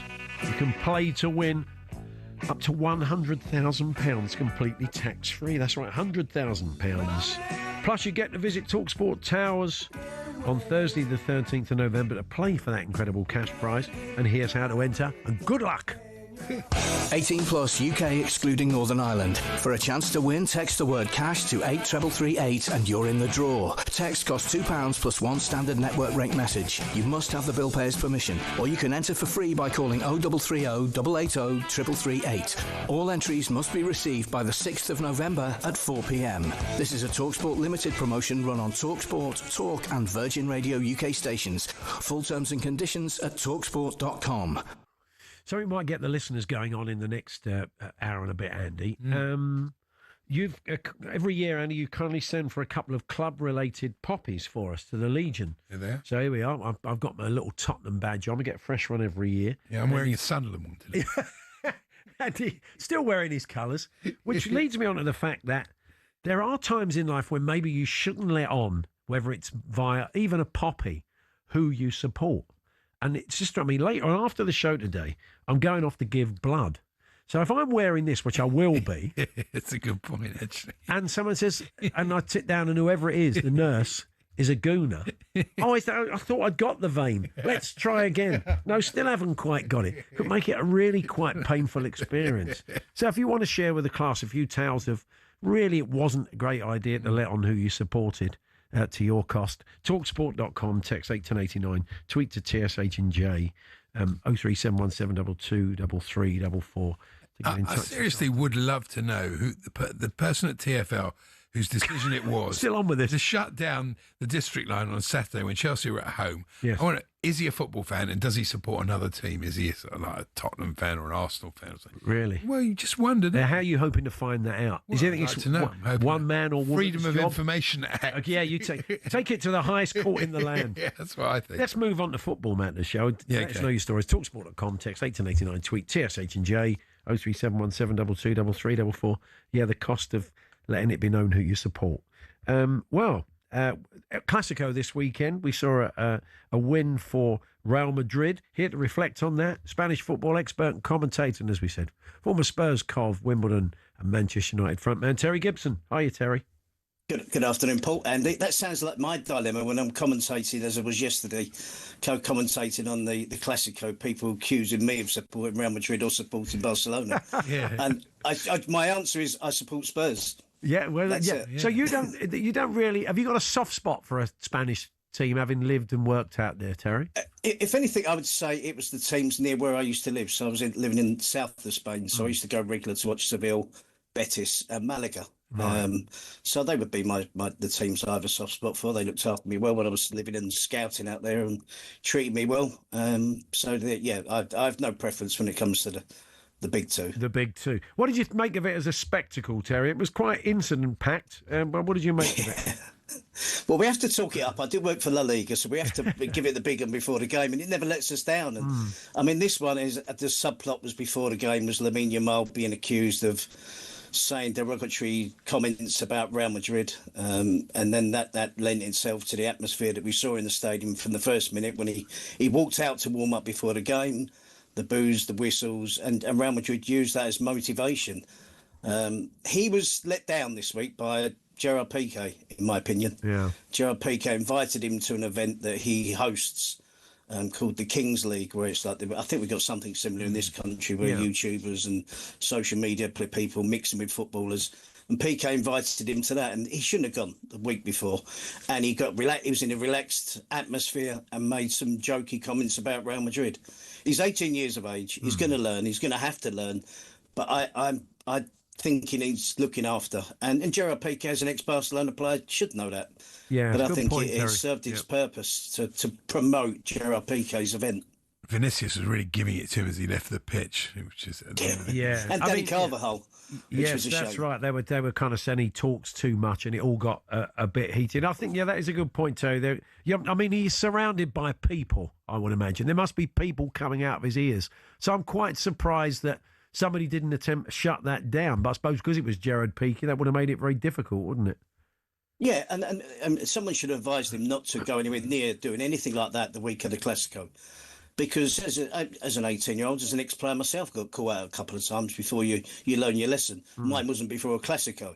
But when you're 18 and you're playing for Barcelona and you're probably a superstar already, then you need people there to tell you the do's and don'ts. And yeah, that was a shame. But I mean, he did okay. He had a quiet game. Unless he scored a goal, it was never going to be a success for him. But the game was certainly action-packed. And I did a rant on my YouTube channel about Jude Bellingham before the game, complaining about the criticism he gets in British media. And I've watched every single game Jude Bellingham has played. He's been an absolute joy to watch. And I was delighted that he made the goal, scored the winner. It's his third winning goal in a Clásico in his third season. I think he's a brilliant player. There is just Yeah. something about him, I suppose, that attracts this. His celebration as well. You know, if you're not a Madrid fan, that's quite annoying the way he celebrates. Yeah, and also he did another crotch grab, didn't he? And that cost him a few quid last time. I mean, I don't know if it was pronounced as the last one, but he did it again, didn't he, Terry? I haven't noticed that. I must admit, I did notice that amongst all the other things that we were keeping an eye on. But his overall form yesterday was fantastic. Real Madrid were a better team, but you know, they had 2 goals disallowed for offside. They had a penalty early in the game that was overturned, a dubious penalty awarded, and Mbappe missed it. Szczesny made the save. Barcelona were outplayed, but every now and then you thought they're going to get back in this. So, I mean, it was a depleted Barcelona team. They had 8 teenagers on the bench and 2 starting the game. Wow. So, really, in theory, I thought this would be a Real Madrid win. Despite them losing all 4 last season, I thought it would be a Real Madrid win. And possibly it could have been more. So, in the circumstances, with Lewandowski missing, Rafinha missing, Dani Olmo missing, Gavi, both goalkeepers, Joan Garcia, ter Stegen missing. It was a depleted Barcelona, and it didn't have anybody to bring off the bench. Bearing in mind, Hansi Flick was suspended as well, so he wasn't on the bench. So it was action-packed. I enjoyed it. Dust up at the end. Dust up just before the end. A red card for Pedri. Yeah. Koundé misses a sitter in the last minute that could have equalised. So it was just as we all hoped for, to be honest. You're right. You make a good point, Terry. It does always. There's rarely a duffer, is there? There's rarely a duffer in this game. There's always something. There's always a talking point. There's often some very good goals. There's always contentious moments. And both teams want to win. So it does. That makes for better football. It does deliver, doesn't it? No one ever seems to settle for the point, do they? Yeah, the worst outcome is a draw. And for a neutral is the worst outcome. Everybody comes away. No one's really happy. No one's really upset. And it seems like ages since we've had a draw in a Clásico. And I think Andy makes the point there. Both teams go out to win. Even Barcelona yesterday with barely an 11. I mean, it was a good 11 to start with, but nobody from the bench could come and help in an attacking sense. But they still went there to win that game. No, they didn't change their tactics. They played as they normally do. And we see plenty of derbies in the country where the away team does just that. They go there to try and S-house and spoil it and come away with a point and say it's a good point. But you just don't get that in the Clásico, really. No, I think Barcelona in particular, they have one way of playing. Real Madrid changed slightly yesterday. Their midfield was... It bolstered it up with 4 central midfield players, and that was where I think the game was won, to be honest. And in general terms, Real Madrid looked at a more mature, more physically stronger team than Barcelona because they outnumbered them in midfield. So De Jong and Pedri were struggling up against Camavinga, Tchouaméni, Bellingham, Arda Güler. So Vinicius added to that as well. So, yeah, but Barcelona never change at the moment under Hansi Flick. I hope they don't. They go into every game trying to win it. It's good that Bellingham is fit and playing well, and it'll be very interesting. He's giving Tuchel a bit of a problem now because he can't. Up to now, he's had a reason to leave him because he wasn't completely fit. He can't leave him out now, so he's either going to pick him or I think he will pick. Well, it's only a couple of weeks that he has to make that call. I mean, he's moved for the goal for Mbappe's goal. The way he turned, the way he spotted the pass, the perfect pass. It was. I mean, the goals are tapping that he scores, but his assist for Mbappe's goal was fabulous. 5 points clear finally, Terry. It's not over, is it? You see Barca bouncing back? Yeah, I do. It's a 2-horse race. Said let's go and drill are too far adrift now. Drop too many points against teams they should beat. I know it's usually a 2-horse race, but in most seasons we get that. Let's go and drill the least threatening. But no, it's going to be close. 5 points. I think at one stage last year it was a 10-point gap that Real Madrid had over Barcelona, and Barcelona won the league. Yeah. So another Clásico to come, that be the decisive one towards the end of the season. No, it's definitely not Real Madrid's title yet. Excellent. Cheers, Terry. All the best. Pleasure, gents. Thank you. Terry. Spanish football expert and commentator for La Liga TV. That is Terry Gibson. Lovely. We're going to talk a bit of boxing next. We had a big fight for you at the weekend on talkSPORT. Fabio Wardley versus Joseph Parker. Wardley came through. It does shake up the division, makes it very interesting. Potentially a chance to fight Alexander Usyk if Usyk wants to continue fighting. We get the thoughts of former fighter who retired earlier this year. Paul Smith joins us for a chat in the studio next.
We can talk about Gabriel and Saliba being the Premier League's best ever centre-half pairing after they've won some trophies. That's according to Martin Keown.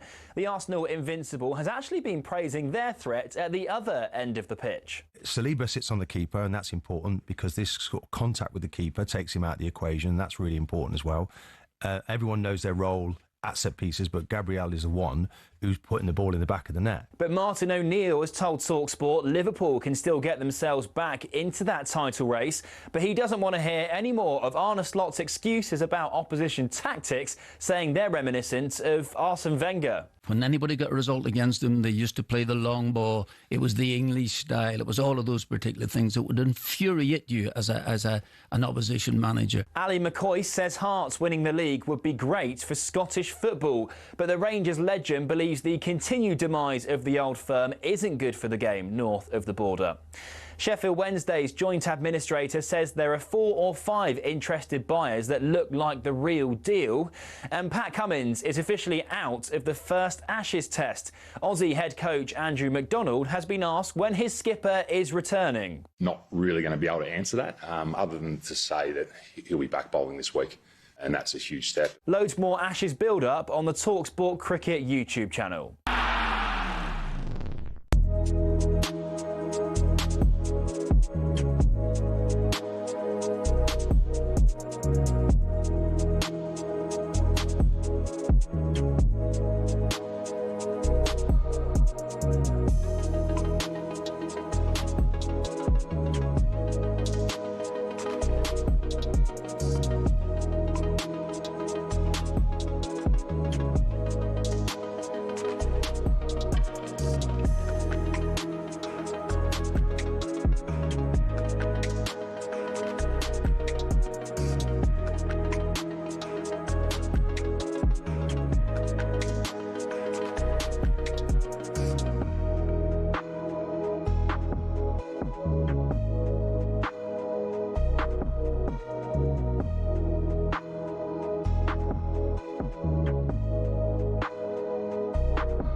Unbelievable. Huge shot. And Parker again is backed up to the corner.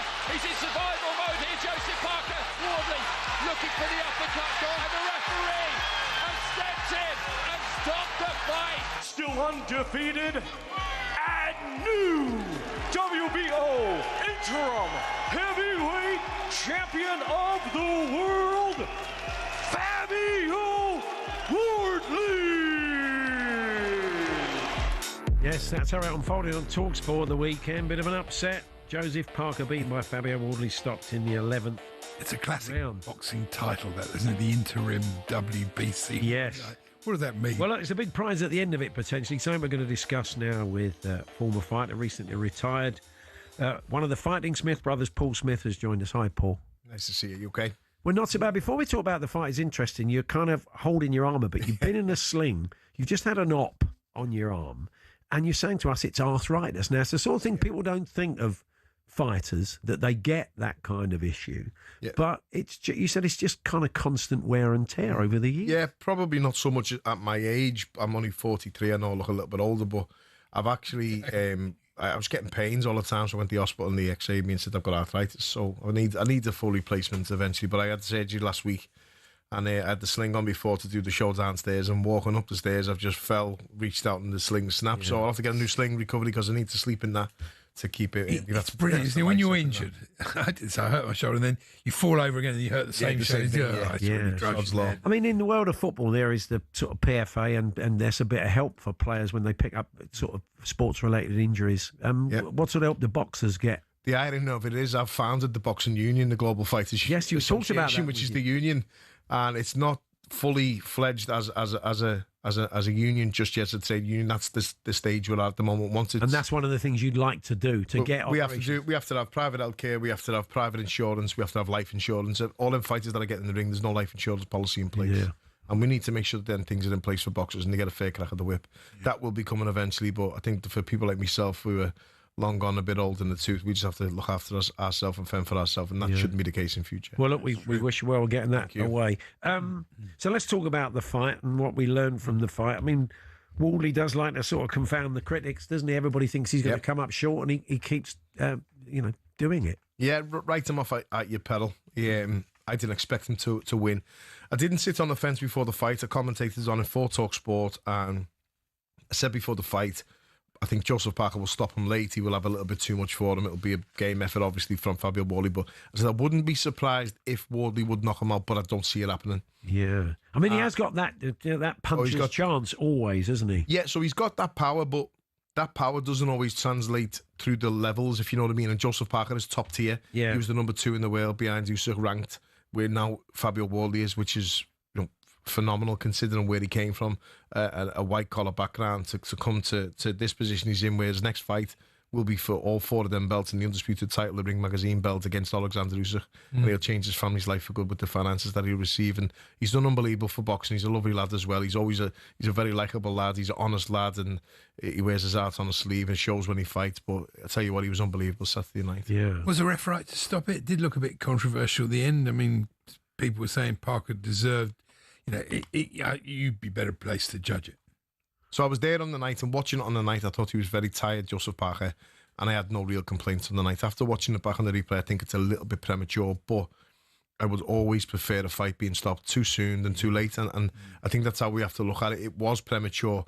I think the irony of it is that Wardley probably could have punched himself out in that round also. As soon as the striker stopped, he fell to the floor, and that was out of pure just being ecstatic as well as being fatigued. But Parker was exhausted in there, and he exerted a lot of energy early on in the fight trying to get Wardley out of there when he did look like he was gone. I think what happened on the night is that Parker has hit him with every shot that he's got, the best shots that he's got. He's just kept it, and the man just kept coming at him. Yeah. And I think ultimately, inevitably, he broke his heart, and once the tide turned in around 10, 11, that was it. I think it was just exhaustion and tiredness and the sheer will, desire and determination of Wardley that won him the fight. I mean, Joseph Parker's had a lot of fights. He's not a young man anymore. He's had a lot of fights. He's taken a lot of punches. And I do feel for referees in these situations, because if they're damned if they do, they're damned if they don't, aren't they? I do too, and it's a tough job.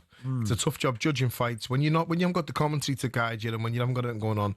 It's a tough job, and when you're the only man in that ring with them fighters, it must be a tough job. Because I've looked at fights before, and I think when I'm in the corner, thinking, yeah, is this time to throw the towel? Is he taking too much, or is he nowhere near that yet? I've watched it with my brothers. When my brothers have had fights, and I've also had fights where I'm sitting outside the ring, scream to the referee, stop the fight, or the corner, throw the towel in. Yeah, because you don't want to see people take too much punishment. These are heavyweights, 18.5 stone, 17.5 stone men.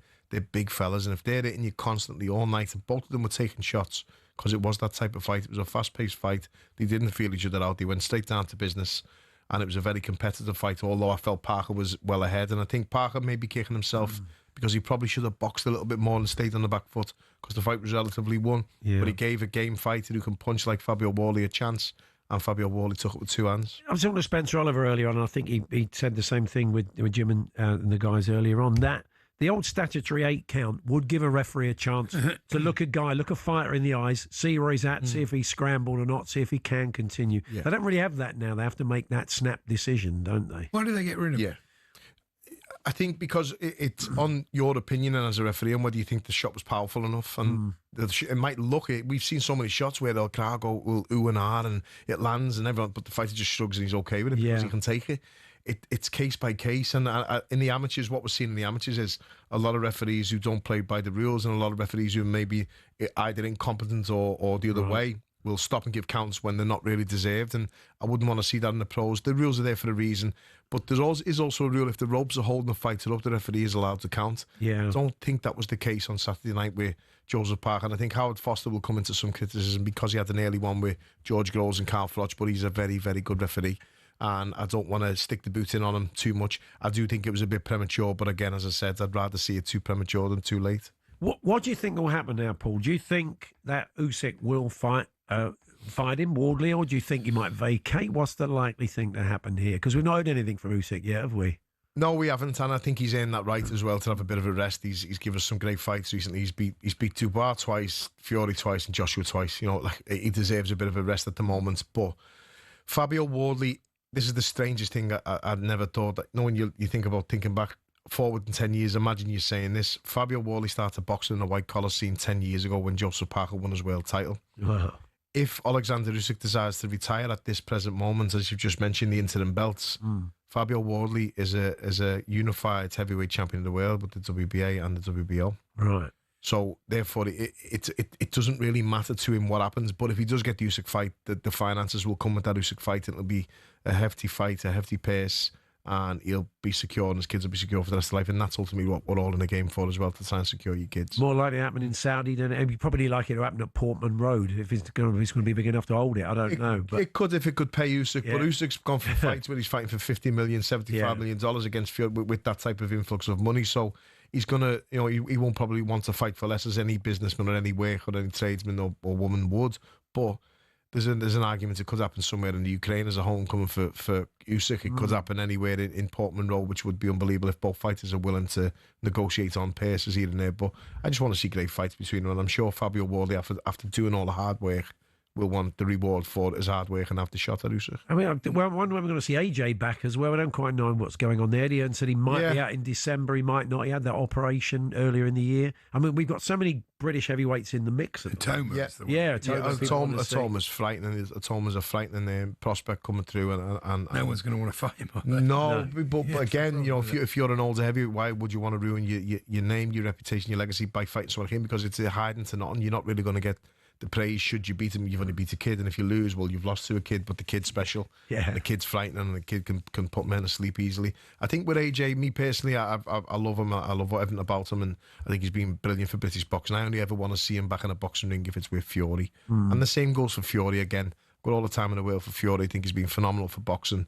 But at this age and this stage of the careers, they've both shown signs of aging in the previous fight, in my opinion.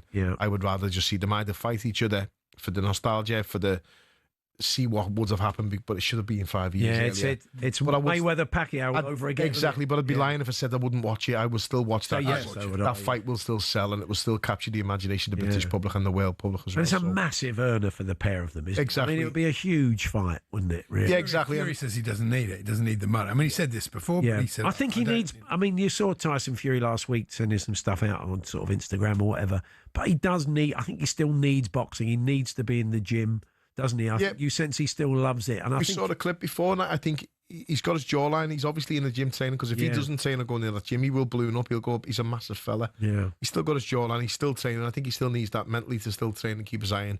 But my argument always is, how do they get out of bed if they've got the finances that they've got in the bank?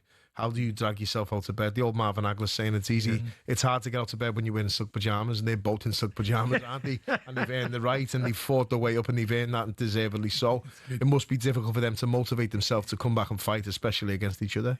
Paul, lovely to see you. Thanks ever so much for coming. Thanks for having me. All the best to see you both. Thank you. Yeah, best of luck with the shoulder ups, and best of luck with the uni as well. Do keep in touch. Let us know how that's going. Thanks very much. Don't forget to check out the latest episode of Talk Boxing. Spencer Oliver, Duke McKenzie, and Paul. It's out 8 p.m. on the talkSPORT Boxing YouTube channel. Even more live boxing for you on talkSPORT this weekend. Joshua Barazzi's in action. Takes on Zach Parker in Manchester. John Rawling, Spencer Oliver, Adam Cattrall and Gareth A. Davis, your commentary team on Saturday night. With coverage underway from 7:30 on talkSPORT 2 before switching to talkSPORT for the main event at 10 o'clock. You can also watch the fight live on DAZN. We're here with our good friends at Toolstation. Stay switched on, of course, with lighting and electrical essentials. Next stop, Toolstation. Boxing updates on talkSPORT with DAZN, the global home of boxing. Sign up now at dazn.com/boxing.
Andy has already been bold today with his law changes, his future of bring back the beautiful game, says Andy Jacobs.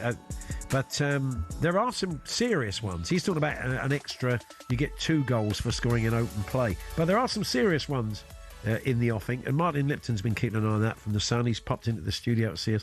Good afternoon, Martin. Good afternoon, gentlemen. So, time wasting they're looking at. I wonder if that will be around the amount of time it's taking for long throws and people wiping the ball with towels, etc. And goal kicks, it's really fascinating, Martin. They changed the rules in the summer to penalise goalkeepers holding the ball. That's worked. But they didn't think about how long it takes him to take a goal kick, how long it takes people to take a throw on. They didn't do anything about that. I mean, I think those are issues that are clearly going to be discussed. IFAB have got various meetings. It's the International Football Association Board who set the rules of the game, for those who aren't into acronym soup, which runs football at the moment. Yeah. And clearly there's concerns about ball in play. Yeah. We're not going to have the old David Dean idea of 2 times 30 minutes ball in play. That's just not on the clock at the moment, as it were. But there is effort and pressure to try to speed the game up, and the obvious ways in which time is being wasted is when the ball's out of play from set pieces, from dead balls. So the issue is, they've also previously said it's all about there are natural delays in the game, and unnatural. Well, it's hard at times to work out which is which. When a player's been injured, that's probably a natural delay. When you're on the park pitch and you've got to run and pick 30 yards to pick the ball up, that's a natural delay. Sure. But in the Premier League with multi-ball, there's no reason why you shouldn't be able to get the ball back in play quicker. And I think effort to make that happen is a good idea. I spotted Arsenal doing this about 2 years ago at Brentford. I thought, why are they taking the first time they ever did it, I thought, why are they taking so long? And now they all do it. And it is a thing to sort of hopefully affect the concentration of the defenders. But it'd be great if they suddenly, the referee went, no, it's a goal kick now, you've taken too long. That would soon stop it, wouldn't it? I mean, it was interesting. Only the second time I've seen it this season where the referee has given the corner for goalkeeper hanging on to the ball, which was Brentford in the 5th minute or 6th minute of injury time on Saturday. And it was good. Because everyone was moaning, and then thought, well, fair enough, because I timed it, it was 11 seconds, so it was the right decision. That's the right thing. Okay, the counter-argument is, when we have what the referees used to call a processional, you don't take a free kick, you set up a free kick, the wall gets set up, and 2 players stand there with their hands over their mouth, and you know if it's going to be right foot or left foot.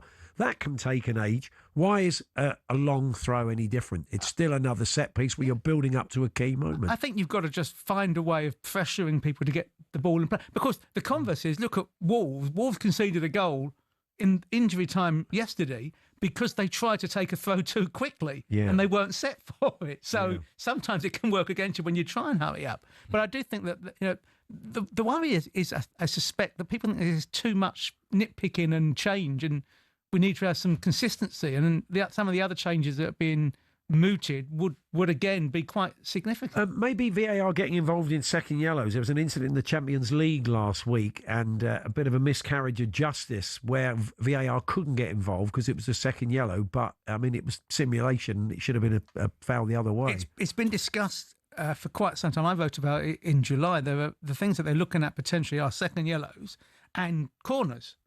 So, for example, yesterday... Oh, yeah, that one yesterday. The Bournemouth first goal, it's clearly a goal kick. Sure. Referee got it wrong. You could look on the video and in 2 seconds get that right. That's what I said earlier. I totally agree. The boys pushed back on that. Felt it's too much VAR involvement. Where does it end? The game's going to last 3 hours. I mean, the concept of the goal kicks being questioned or free kicks, if it's absolutely clear first viewing that the decision's wrong. I mean, remember that Spurs Arsenal last year when Arsenal equalised from a corner that there was a goal kick. It happens. That's part of the game. Sure. For club level, but couldn't that be part of the captain or manager's challenges that they are kind of looking at the moment? You can only have the moment. The challenges are only when you've got what they call what we call VAR light, with just one camera. Sure. I do think direction of travel eventually will be VAR will intrude on offsides and clear handballs, as it were, but other decisions, which are either way, or subjective decisions, will probably end up being challenges rather than VAR intervening. Right. But that, at the moment, is not on the agenda. It's going, but I think it's inevitable. They are working with challenges, though. They're trying it out in different leagues. It's this VAR. I think it's called football support. And how's it working? We've seen it in the under-20 World Championship. I think people feel it's a bit more understandable from you. It's like the use of the challenge in rugby league, as we see, and in cricket, that you don't. If you've only got so many goes at it, you're not going to have as many stoppages.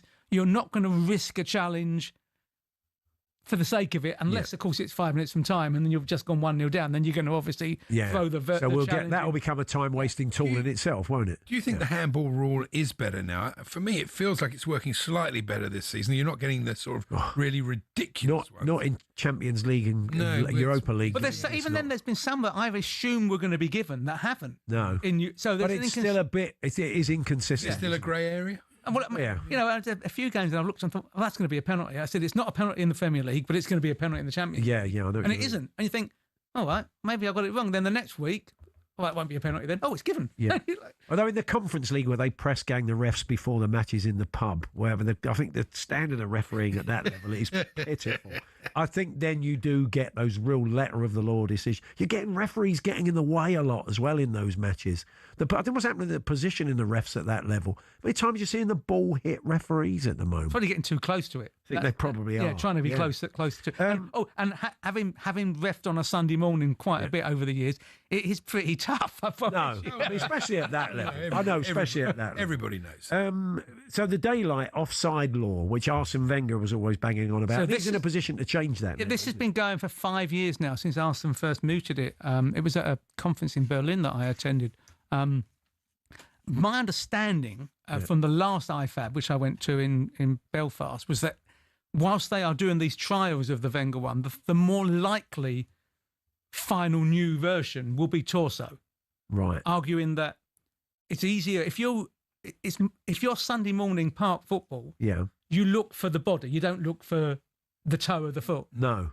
And it's a way. The thing is, wherever you draw the line, you've got to draw the line, and people will then moan about where the line is. So whatever system you have, but I think there's a fair argument that a torso, a part of the body which is clearly in front, should be penalised. Daylight, I think the fear of many is that it just gives too much of an advantage to the attacking team. And we're moaning already about how many goals have been scored from set pieces. How many goals have been scored from free kicks? If you basically got to be miles ahead of the defender to be offside. Sure. So actually, I think it could be make even more of a dead ball oriented game than we're getting to at the moment. Yeah. Martin, thanks for popping in. Really appreciate it. So, okay, when's the meeting on these decisions? There's a meeting, couple of meetings of IFAB committees next week. The bigger meeting is early January, which will be the business meeting. But then the final decision, if they're going to do anything, will be at the end of February, beginning of March in Cardiff. So we could see some changes for next season, potentially. If I think more likely you end up with trials of some of them, but... Good old Dutch second division. They always seem to get it. But last year we ended up with the 8-second thing when it wasn't expected to go through. Infantino, to his credit, said, do we think this is a good idea? Well, let's just do it then. And they did. Good stuff. Yeah. And they could do it quickly with the other set. Yeah, absolutely. Thanks, Martin. Thanks very much. Martin Lipton there from The Sun. Still to come this afternoon, what's it like to sleep in Thomas Tuchel's bed? We will find out. We'll also talk a bit of F1. And Felix White pops in to chat about his new book. And also talk a bit of cricket and Fulham. That's all to come.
talkSPORT Sports Update, powered by the Nissan Van Range. Commercial vehicles built around your business. Search Nissan Vans or head to your local Nissan Van Centre. Good afternoon, I'm Max Scott here with your sports headlines. Liverpool's title defence might well be in some sort of crisis, but Martin O'Neill's reached out with some words of wisdom from his old gaffer, Brian Clough. One thing he used to say to us is that when you've gone through a couple of bad results, this is the time to pull in. You row in. You actually get tighter and tighter. You get a bit stronger from it. You're there together. The important thing is this year that there should not be panicking at Liverpool. But Martin Keown doubled down on his criticism of Arne Slot. Isn't he now not a part of the problem? So he inherits a team from Klopp that plays with a 4-1-2-3. He tries to make the next step. He's looking for solutions, yeah? And in doing so, I think he's made the team weaker. On the topic of crises, there's fresh hope for Sheffield Wednesday fans in their search for a new owner. Administrators claim there are several interested parties, and James Mappin from the Wednesday Till I Die podcast outlined his ideal profile for any prospective buyer. Exactly the opposite of what Depon Chansiri was doing, I feel. We want a plan, first and foremost. He didn't have one. We want someone that's got a plan. We don't necessarily need someone with football knowledge. If you haven't got football knowledge, bring some people in that have. For all the very latest information on that, head to talksport.com. And after scoring the winner against Man City at the weekend, Matty Cash has signed a 3.5-year contract extension at Villa till 2029. There's also an option to extend for another year. talkSPORT News. A Romanian gang who groomed vulnerable women in Scotland have been jailed for a total of 68 years. And the Prime Minister says he's angry over billions of pounds being squandered on asylum hotels. More with the news team at past. talkSPORT weather with QuickFit, your go-to destination for quality tyres from great brands like Continental. Visit your local centre or quickfit.com and book today. Dry with sunny spells for most this afternoon, rain moving into western areas later.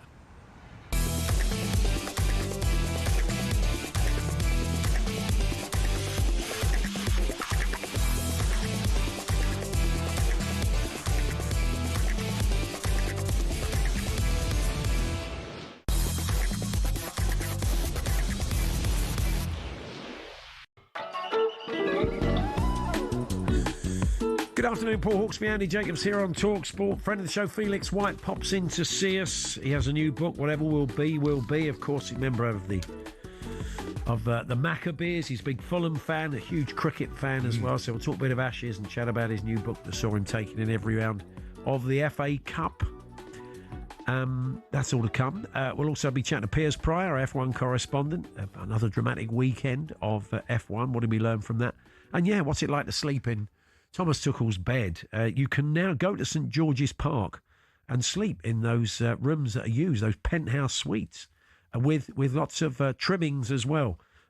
Lloyd Canfield from The Sun, he tried it out, and he'll tell us a bit more about that later on. It's interesting, isn't it, Martin there, the two Martins with Jim earlier on, talking about Liverpool.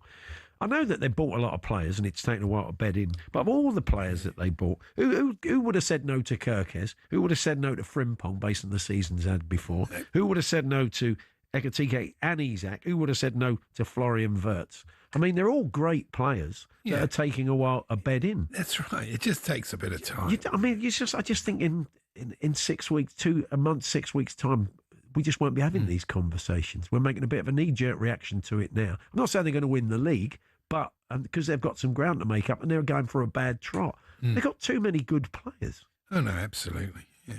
I was a Liverpool fan. I wouldn't be worried. I know it doesn't feel like that at the moment, but blimey. Well, I would be worried if you were still thinking you could win the league, because you can't. You think Arsenal are going to win it? It's just absolutely beyond doubt. They would have to drop a serious amount of points to stop Arsenal winning. There's nothing you can look at. All right, Rice, if he got injured, but then they've got others, other players, and they've just got too many weapons. They've got a very settled way of playing, a very effective. Got players to come back in Jesus and Havertz. It's a very effective way of playing, and so it's difficult to see them dropping that many points. They don't concede any goals. No. That's true. You're going to win a lot of matches doing Go on, Andy, keep piling the pressure on them. Giving them no excuses. I don't care. That's what you do. I'll be leaving the country. Nothing worse, is there, than a gloating Arsenal fan about the absolute worst thing in football. Oh, well, we'll see.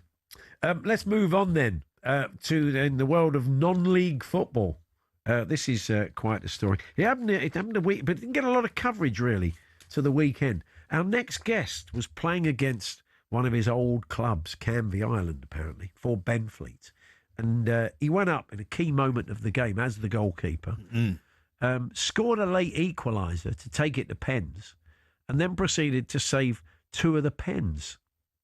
Incredible. Flo Gisette is the goalkeeper for Benfleet, and he joins us now. Hello, Flo. Hello, good afternoon. How are you? Yeah, we're good. We're good. Yeah, I watched it. They say don't say, a lot of players we saw Eza scoring yesterday didn't celebrate against his old team. But I think it's fair to say you did. It was a kind of, it was a bit Adebayor-like. You were flying up the pitch, weren't you? Yeah. I was. I mean, I was still trying to figure what celebration I was going to do, but I went for the new slide, so... You just revs like Forrest Gump. You just kept running. You didn't quite know what to do, did you? Everyone was chasing me behind me, but I kept running. Yeah. Often you think goalkeepers, when they get those sorts of goals, they come up for corners. It's often a header, isn't it? Yeah, that's it. But yours was a nice sort of left-foot drive, wasn't it? Nice shot. Yeah, I think I got a lot of greetings saying the ball was deflected, but that was a good finish, I think. Yeah. Right touch, left foot finish. I think I'm pretty proud of myself. So yeah, it was good for everyone. Are you good outfield in training? Oh, I love it. I played with them a lot at training. I scored a couple of goals, and I know secretly the gaffer wants to put me up top, but I'm not sure he will do it anytime soon. Did he say go up? Did you decide to go up, or did he send you up, the manager? No, I mean, let's give him a bit of credit. I looked around on the bench. Some people were like, no, don't go. Some others were, you might go. And the gaffer was like, yeah, just go. And I didn't know there were actually 8 minutes to go. So he's done the right decision. But I thought, honestly, there were about 20 seconds to play. So 8 minutes. That is ever so early to go up, isn't it? Blimey. Yeah. And I was trying to go for a second corner to win the game at the end, but I left it 2 penalties. So, you saved two of the pens. Were good saves? Were you pleased with those, or were they bad pens? I mean, when you score the last minute and a goalkeeper to score, you think in your head, oh, well, I think now is our night. So I was pretty confident, and the players in the opposite team seems a bit nervous. So I think that, I mean, it's a bit of a lottery, the penalties, but I was really thinking that I was going to save them, so it worked out well at the end. Weren't you tempted to take the final penalty to win it as well? Did you get a chance to take a penalty or not?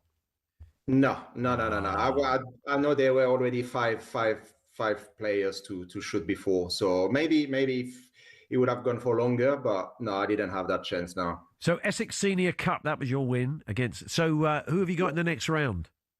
We've got Aveley away, which is the same leagues and Canvey, so two division above us.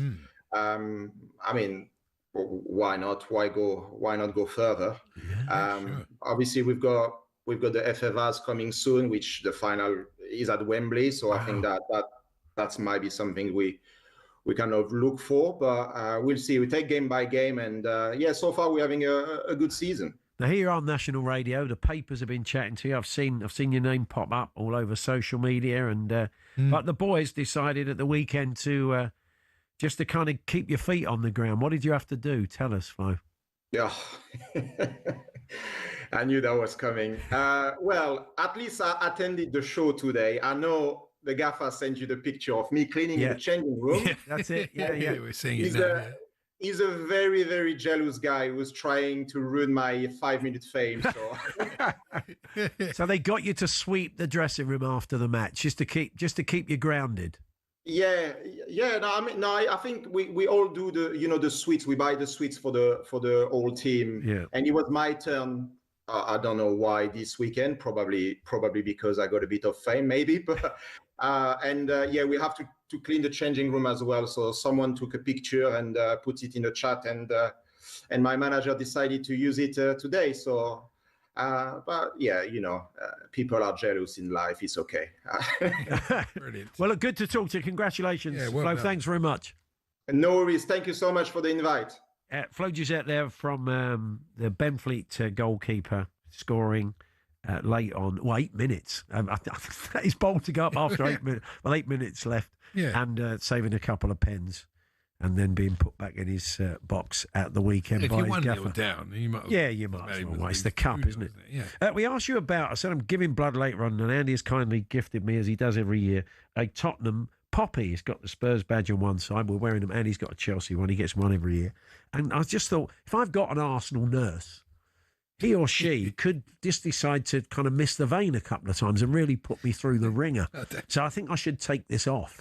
Because sometimes advertising your club is never a great idea. But you can get somebody who gets that cross because you're not wearing a poppy. Oh, yeah. Well, I'll have to wear... I've got a plain one. I can just wear that without the club loyalties. About 20 years ago, I had a Southampton car sticker on my car. And I went to visit my brother-in-law who lived in Portsmouth at the time. I didn't check the football fixtures, unfortunately. And as my brother didn't live far from Fratton Park, ended up round the corner from the game in traffic because Pompey fans were constantly crossing the road to get to the ground, walking past, screaming abuse at me. He says, and I couldn't go anywhere. He said, thankfully, none of them took it too far. We didn't put your name on that one. Steve in Essex says, Arsenal fan bought an Arsenal air freshener to hang in the van. The next morning found my windscreen wipers inserted in 2 Savoy sausages, which subsequently carried on until said freshener was removed a few days later. So somebody had pinpointed him, Savoy terrorism, basically, which was a Frank Zappa album, I believe. Very good one of his best. Yeah. TalkSport, talksport.com, text 81089, tweet TS18 03717223344 to get in touch this afternoon. Phoenix White popping in to see us, chat about his new book, talk about the magic of the FA Cup, Maccabees, cricket, the lot. It's all to come.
Good afternoon, Paul Hawksbee, Andy Jacobs here on Talk. So that's Koya by the Maccabees, a previously unreleased track, which they have now released. And from the Maccabees, that reformed a short while back and did Glastonbury, and some more exciting stuff coming up.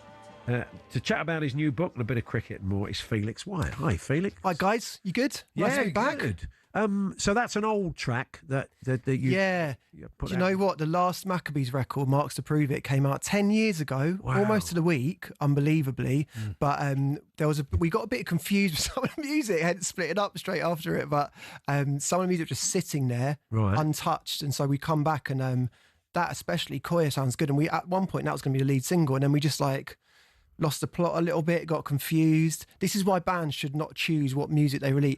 Music is littered with bands that thought it wasn't their single, and it turns out to be the smash. Yeah, of course, it has been over the years. So we're trying to right that wrong. Off the top of my head, Tears for Fears did that? Was it Everybody Rules the World? They thought it was a B-side. Didn't like it. Really? They thought it was a B-side. Wow. So if the record label had let them do that, they wouldn't have had the career they had, but the label listened to us. Yeah. So Koya wasn't released for 10 years. But anyway, it sounds decent. Have you done a bit of a remix on it or not? Is it as it was in those years? No, it's just put it out. exactly as it is. Yeah, you can hear the sound of 5 quite confused men in their late 20s. So your new book, Whatever Will Be a Matter of Life and Football, sees you. It's more than this, but it sees you. The kind of nub of it is you going round by round through the FA Cup from the very, very early prelim stage through to the final. But it's more than it is more than that, but I can tell you where it started. 86 TV's my other band from Maccabees. We were on tour last year at Kendall Calling. Yeah. And I know you guys probably have that, a lot of people listening will, but my place where I feel like the world's all right and I can just get away from space is watching football or cricket or whatever it is. And just down the road from Kendall Calling. It's not Andy as a Chelsea fan today. He's not feeling like that. I bet you are. You've caught him on a bad day on that point of view. That was a shocker, wasn't it? Yeah. I agree with you about cricket. But anyway, cricket. Okay, we'll stick with cricket. Cricket's a lovely thing. Although you should see him after England have lost the Test match, so he's no different. So good, But anyway, we take your point, Jeremy. It normally is a happy place for most people. A happy place, and Penrith are playing down the road. And I was having a weird day, so I went to Penrith and watched them in front of about 100 people in the extra preliminary round the FA Cup. Yeah. It was one of those places, Penrith, where if you don't have a car to get out of there, you are stranded. There's 2 people that run a taxi company from their mobile phone. Yeah. They won't take me. So I end up getting a lift from the chairman, Billy Williams, drives me to Kendall Calling to get on stage in time. Yeah. And while I'm in his car, I'm having this chat with him and I'm thinking, this is the beginning of an adventure where I could go. This is the very first qualifying round of the FA Cup. I could go to every round and tell a story like Billy's across it. And as you say, it becomes more than just going to the games, but it is about English football, travelling across England and why we put love into the places we do. Yeah. And you're a Fulham fan, so you're used to the sort of rarefied atmosphere of the Premier League most of the time. Let's hope it stays that way. I know, don't. But there is something, I like doing taking the odd non-league game, and Charlie Baker, who sits in for Andy on a Thursday, Charlie's a Torquay fan. I've been to watch them. There is something. It's just a different vibe. It's different, isn't it? But it's great in its own way. Or Torquay United nil, as he calls them. Yes, of course. Torquay. I mean, the thing with that, is there's an unbelievable friendliness at these lower league games that you don't necessarily always find.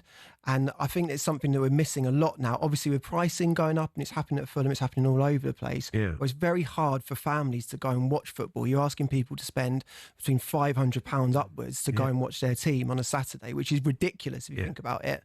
So at all these games, you do see what football is in its essence, which is genuine community. Yeah. Obviously, it's happening at Dulwich Hamlet and places like that, isn't it? There is a modern motive to go, motivation to go. It's back getting to tickets that. as well. It's hard to get tickets. Well, exactly. You can't afford them. So. But I'm trying to tell that sort of story. But I'm trying to basically in those games, I'm trying to tell you exactly what it feels like to watch football at every level, good and bad.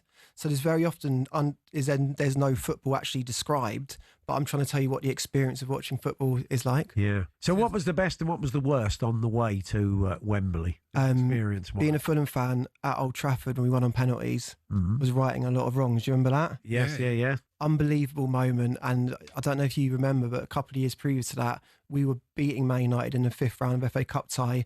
And in 1 minute, we go from 1-0 up to Mitrovic pushing the referee, William handballing the ball, Marco Silva getting sent off and being 3-1 down, which is the most Fulhamish thing you will ever come across.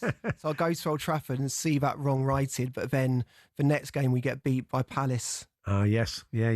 And that becomes about me and my nephew. I've just got into Fulham and witnessing him have his first heartbreak next to me, and how football teaches us heartbreak in a sort of a palatable way to get at that age, if you know what I mean. It doesn't get any better in your 70s by the sound of it after the way Andy's been today. Well, let me ask you this, though, because I was, when I was doing it, I was thinking about it, and I can remember much more about the 1993 FA Cup semi-finals and stuff than I can what happened 2 years ago. Does football play with your memory that way as well? Because I can still tell you everything about Sheffield Wednesday, Sheffield United, Waddle's free kick, all of that stuff. Yeah. Do you have that as well? I think because there was more of a stress on the FA Cup, and now there is the Champions League, the Carling Cup, it's not called that, the League Cup, the Carabao, the Carabao. So I don't know. It's what about, though, I was thinking, when people set out to do this, to follow a team right the way through, one of the stumbling blocks must be tickets for the final. I know you're well known and everything, but was that hard to get tickets for the final? I've got a mate at Sports Palace, and one of the jobs that I had, right, was I wasn't going to blag it and do the press thing. It had to be from the perspective of being inside the actual ground with one team and the other's fans, and that actually made the Palace game quite a horrible experience, because I do the Fulham podcast, right? So some people in South London know that I don't support Crystal Palace, so I really felt like a sort of Cold War spy, like inside that ground, like I was going to get rooted out. But then it became this sort of privilege of watching people, especially I mean, do you know what? The book would not be the book if I didn't get that final. I was so lucky, because we'll all remember last year's FA Cup, and if a United, a City, Liverpool had won it, it would have just been one of the many others, wouldn't it? But you're watching people experience not only the greatest day of their lives, but what would have been their great-grandparents' lives as well. So that day at Palace was honestly incredible. The teams you were following round, did we, as I said, most people who go to these games in those early stages, they've got absolutely no chance of winning this tournament. Yeah, of course. They're not going for that reason. That's the beauty of it, though, because at every single round, that's why it's called Whatever Will Be, because I heard that sung at every single round, including Penrith. We're going to Wembley. We're going to Wembley, through Cray Wanderers, through Dulwich Hamlet, through Lincoln City. It goes on and on and on. Everyone believes in their own way that they are. It's like by far the greatest team the world has ever seen. Yeah, that's such a funny you're not, one. are you really? That's you really are. It doesn't stand a lot of scrutiny. No, that's so But we should say, because people have loved this book, we should say people like Josh Widdicombe, so much more than a book about football, a book about ageing, community and memory. I wish I'd written it.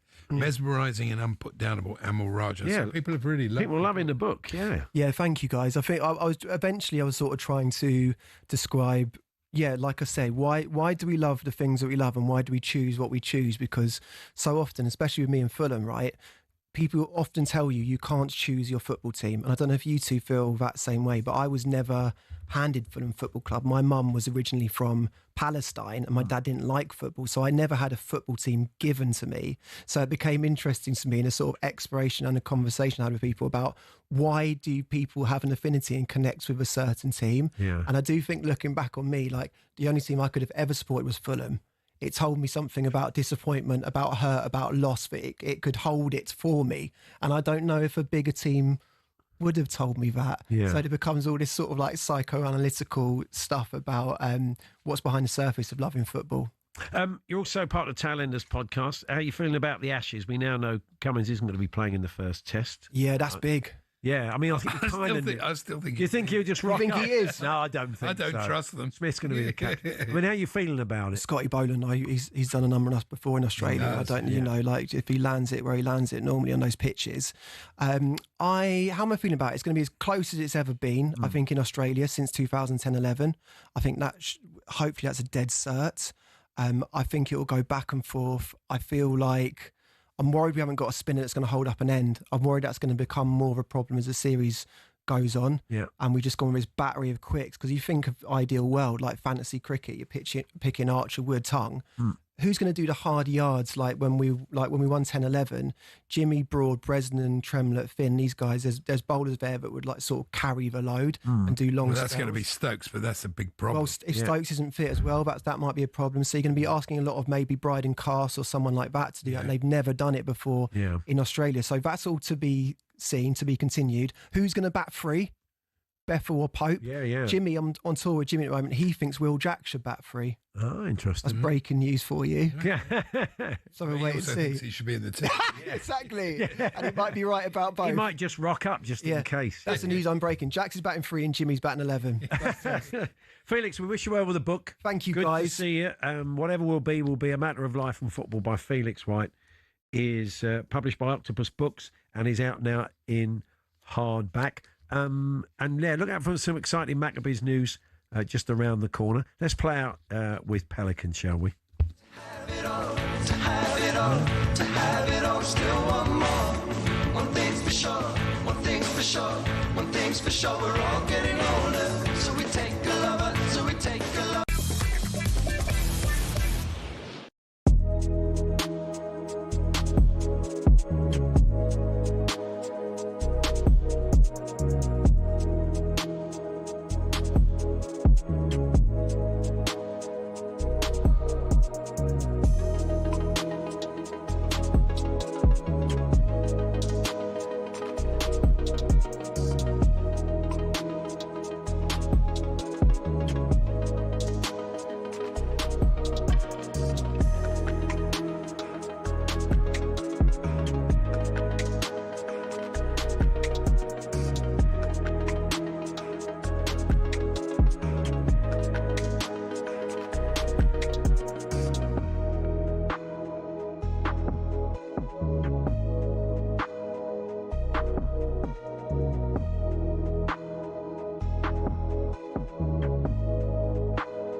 We can talk about Gabriel and Saliba being the Premier League's best ever centre-half pairing after they've won some trophies. That's according to Martin Keown.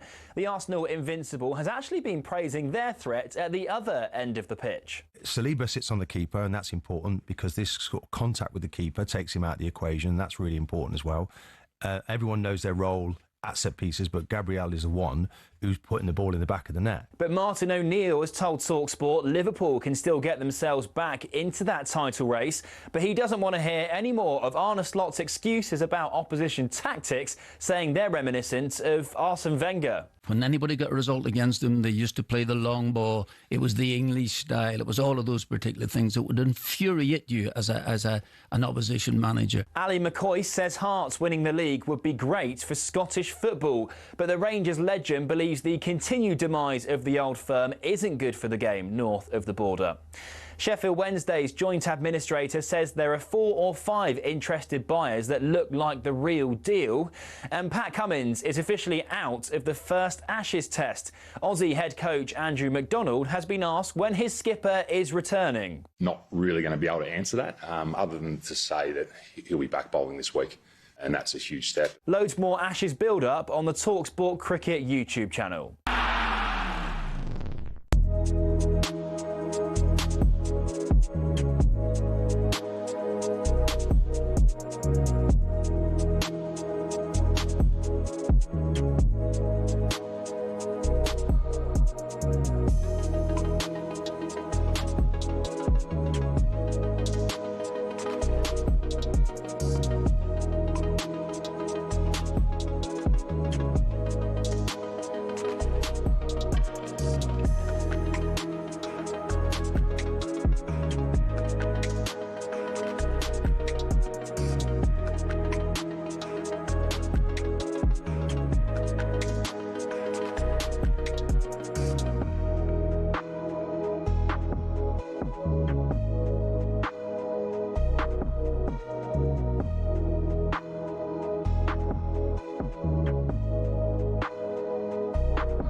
Paddy Power on talkSPORT. With Paddy's Super Sub, your new bet rolls over to the new player coming on. T's and C's and exclusions apply. 18 plus, begambleaware.org. Time now for today's Bet Builder with our friends at Paddy Power. We welcome Fern Buckley once again. We're going to look forward to Wednesday night's fourth round EFL Cup match at Anfield. Liverpool play Crystal Palace. Hi, Fern. Good afternoon. How are we, gentlemen? Yeah, we're not too bad, thank you. So just briefly explain how the Bet Builder works. Yes, we've all made some picks and added them together to get some overall value. Paddy Power have then put a £10 bet down, once again hoping that we're going to get it right, because when we do, and it's not a case of if, it's when, all the winnings go to the Attitude Foundation, who do great work with the LGBT community. So, harder this week. It is, because It is a little harder. we don't Yeah. kind of know what sort of teams we're likely to see. Sort of, Chiesa starting Endo, and for Palace, you're going to see Nketiah and et cetera, starting. Liverpool need to win, so they may play a stronger team than they want to kind of climb back on the horse. And yeah, so, well, anyway, I'm going to kick us off. I think it will be quite open because of the changes. I've gone both teams to score. 100%. I totally agree with you. Seeing some big rotations. And Liverpool, they failed to keep a clean sheet in the last 9 matches. And although Palace haven't actually scored in their last 2, they had been averaging 2 goals per match. It's a popular bet as well on Paddy Power this afternoon. So both teams to score, that's in at 4-7. And you seem to think that it's such an important game for Liverpool. They've got to win a game. You know, I mean, they did win in Europe. They did win in Europe, but they could do with this. And Palace have got a good record against them. But I'm going for the Liverpool win. I know. I couldn't believe the record over them as well. This is another popular bet as well on Paddy Power. But like you say, an intense fixture because of where they're probably at right now. Liverpool's home record, though, has been solid. 5 wins, just 1 defeat in 6 games across all competitions. So, yeah, for them to get a victory in this match, that's in at 8-15. So producer Sean has gone with Hugo Ekitike to score at any time. He's going to be looking to get back on some solid form, isn't he? Because even though he didn't score last time out, he is one of their main assets right now. He's scored 6 goals in all competitions since joining the club back in the summer. For him to score at any time is in at 6-5. He's also super sub as well. So if for any reason he comes off, then Paddy Power protects your bet and moves it over to whoever comes on for him. Yeah, I don't think he's going to start, though. I'd be amazed if he does. Well, they can't really risk Isak, can they? He's a bit doubtful, so they haven't got a lot of options. So, this is an interesting one. Over 9.5 corners. That's what the Paddy punters are going with. It's quite a big one, isn't it? It's quite a high number of corners. But the last 10 games for both clubs suggest quite a high potential for that to happen. In their last 7 Premier League matches, they've actually had a combined total of 48 corners. So if you want to do your quick maths, averaging quite a fair bit of corners in each game. So that's in at 4-7. So the people think that is going to happen in this match. And it's an interesting one to add to our bet builder. Quite a fair bit of corners is you not doing your maths, basically, Fern, isn't it? No, definitely not. I wanted Paddy to. I wanted to do a bet where you could do long throws, because I think that'd be fun, wouldn't it? The Paddy Power's long throw special. Yeah, put it to Paddy when you see him. I'll put it to Paddy. So what have you gone with, Fern? You know what? I've gone with over 3.5 goals. I just think we could see a fair few. Like we said, with the intensity of this match, there's probably going to be some big rotations. And being at Anfield, yeah, I think we could get a couple of goals. Over 3.5, that's in at 7-5. And so what are we looking at cumulatively then for the bet? Terribly. It all comes in at almost 9-1. So from a £10 bet, you get a return of £96. And if we get it bang on the money, which we might do, I'm not feeling too bad about this. All the winnings go to the Attitude Foundation. Like I said, they do great work with the LGBT community, and we hopefully get some money to them finally. It would be nice. Thanks very much. Cheers, guys. There we are. That's Fern Buckley with Paddy Power's Bet Builder for today. Minimum odds 1 to 5 per leg. 18 plus. BeGambleAware.org. Paddy Power on talkSPORT. With Paddy's Super Sub, your new bet rolls over to the new player coming on. T's and C's and exclusions apply. 18 plus. BeGambleAware.org. Yep, plenty of Carabao Cup action for you this week. Grimsby Brentford tomorrow. Old mate Lloyd Griffith was in last week.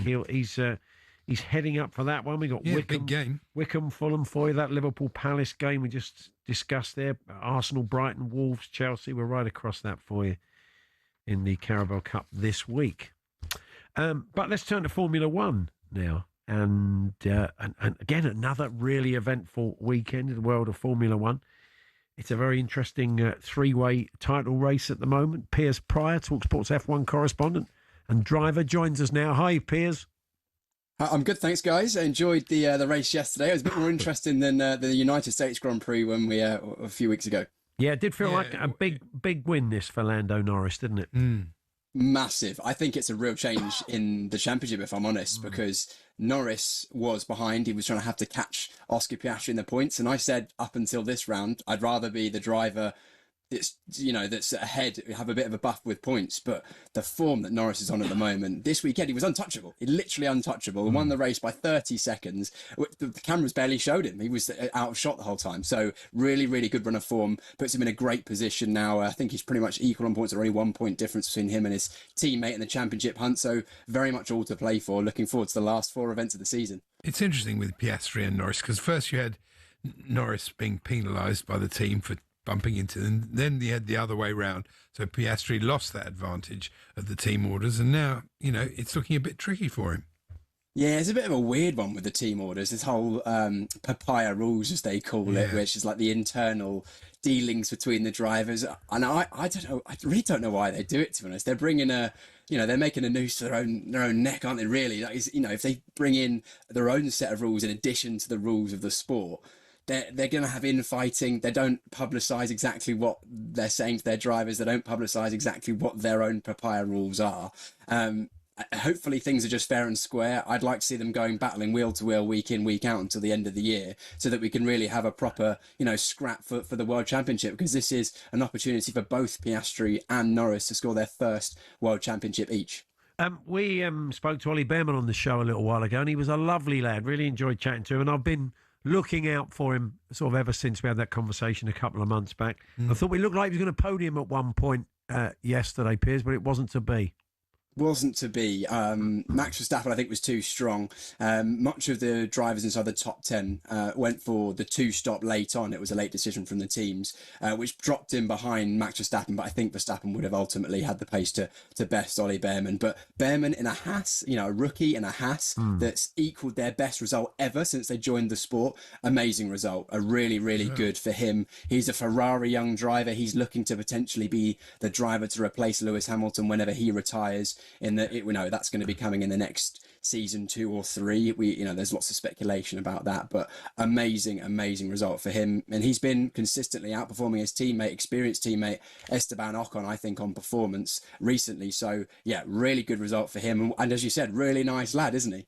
Having been there and done it the way Verstappen has, I mean, how important will that be in these? What is 4 races left? Is that right? It's an advantage. Yeah. Yeah, correct. 4 races: Brazil, Las Vegas, Qatar, and Abu Dhabi. And you're right, huge amount of experience that Verstappen has at championship challenges. And as I mentioned a moment ago, Norris and Piastri haven't ever been in that position, really. And it's just when the pressure's on, that's when you need to perform. And at the moment, Piastri, as much as we've said for a long time, he's a cool customer, he can perform under pressure. He's never been under World Championship pressure. And then this weekend, he really floundered. Qualified at the back of the top 10, only managed to get up into 5th place in the race when his teammate Norris won the race convincingly. He needs to pull something out of the bag to give himself a chance of taking his championship. Now, the transcript, finally, of the Racing Bulls driver, Liam Lawson, he was frightened that he could have killed a couple of the stewards that came onto the track during the race. And, he was not a happy man. No, that was really quite bad, actually. Basically, Lawson had a collision at the start on the first lap or so, pitted, and in that time he pitted, there was some debris at the first section. Lawson came through a long way behind the rest of the field, and clearly the race direction team didn't pick up that he wasn't with the rest of the group. So there was 2 marshals out on the circuit picking up bits of broken car, and he came around the first corner and there was people standing in the track, which is really an absolute no-no. Of course, you can imagine Formula One cars doing 100 and whatever miles an hour. You don't want people on the circuit. He was rightly and understandably pretty shaken on the team radio. Said he said he was really dangerous situation, and he was visibly shaken even after the race. So I think the FIA will have to have a look at that and figure out how that happened, because it shouldn't be happening, and they will not want a repeat of that ever again, really. So it's a couple of weeks off, isn't it? Then Interlagos, the Brazilian Grand Prix. Who's got kind of a good record there in recent years of the guys duking out at the top? It's hard to look past Max Verstappen. Yeah. He's been pretty strong there in years gone by, especially if it rains. He's done some absolute wet weather masterclasses at the Brazilian Grand Prix in Sao Paulo. It's a really tricky track, quite unique actually. A lot of undulation changes, really, really long curving straight that starts the lap, and then some tricky corners in the mid sector. And he's just been amazing there. So if it rains, my money's on Max Verstappen. But if it stays dry, in theory, that McLaren is still the strongest car, and if Norris can carry the form he's had here at Mexico just yesterday into Brazil, he's going to be hard to beat as well. It literally is so hard to call. I actually made a bet with a fellow commentator of mine that Piastri would retain the title and Verstappen wouldn't. I'm getting less and less confident with that as every race goes on. So honestly, it could be anyone's game. Very interesting. Good stuff. Thanks, Piers. No worries, guys. Piers Pryor there, our F1 correspondent. Piers Pryor, it's going down to the wire. It certainly is. You've got to have a system. And it would be great if it does, wouldn't it? If it is kind of nip and tuck for the next few races, and it goes down to the final race. As long as the final races is a clean one and there's no controversy. Right. So, Lloyd Canfield's going to pop in and see us from the Sun. He got to stay at St George's Park in a quite swanky room, sometimes used by the England managers when they're up at St George's. And it's got all the trimmings. He'll talk us through his experience in a few moments' time. We're here, as always, with our good friends at Tool Station. Get winter ready. We're heating and insulation essentials. Next stop, Tool Station.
Good afternoon, Paul Hawksbee and Andy Jacobs here on talkSPORT. Now, this is a nice opportunity for the football fan in your life. You want to gift them something special. It's not cheap, but it sounds good. The Stay Like the England Team suite at the Hilton St George's Park, of course, England HQ. You can go there and live it up.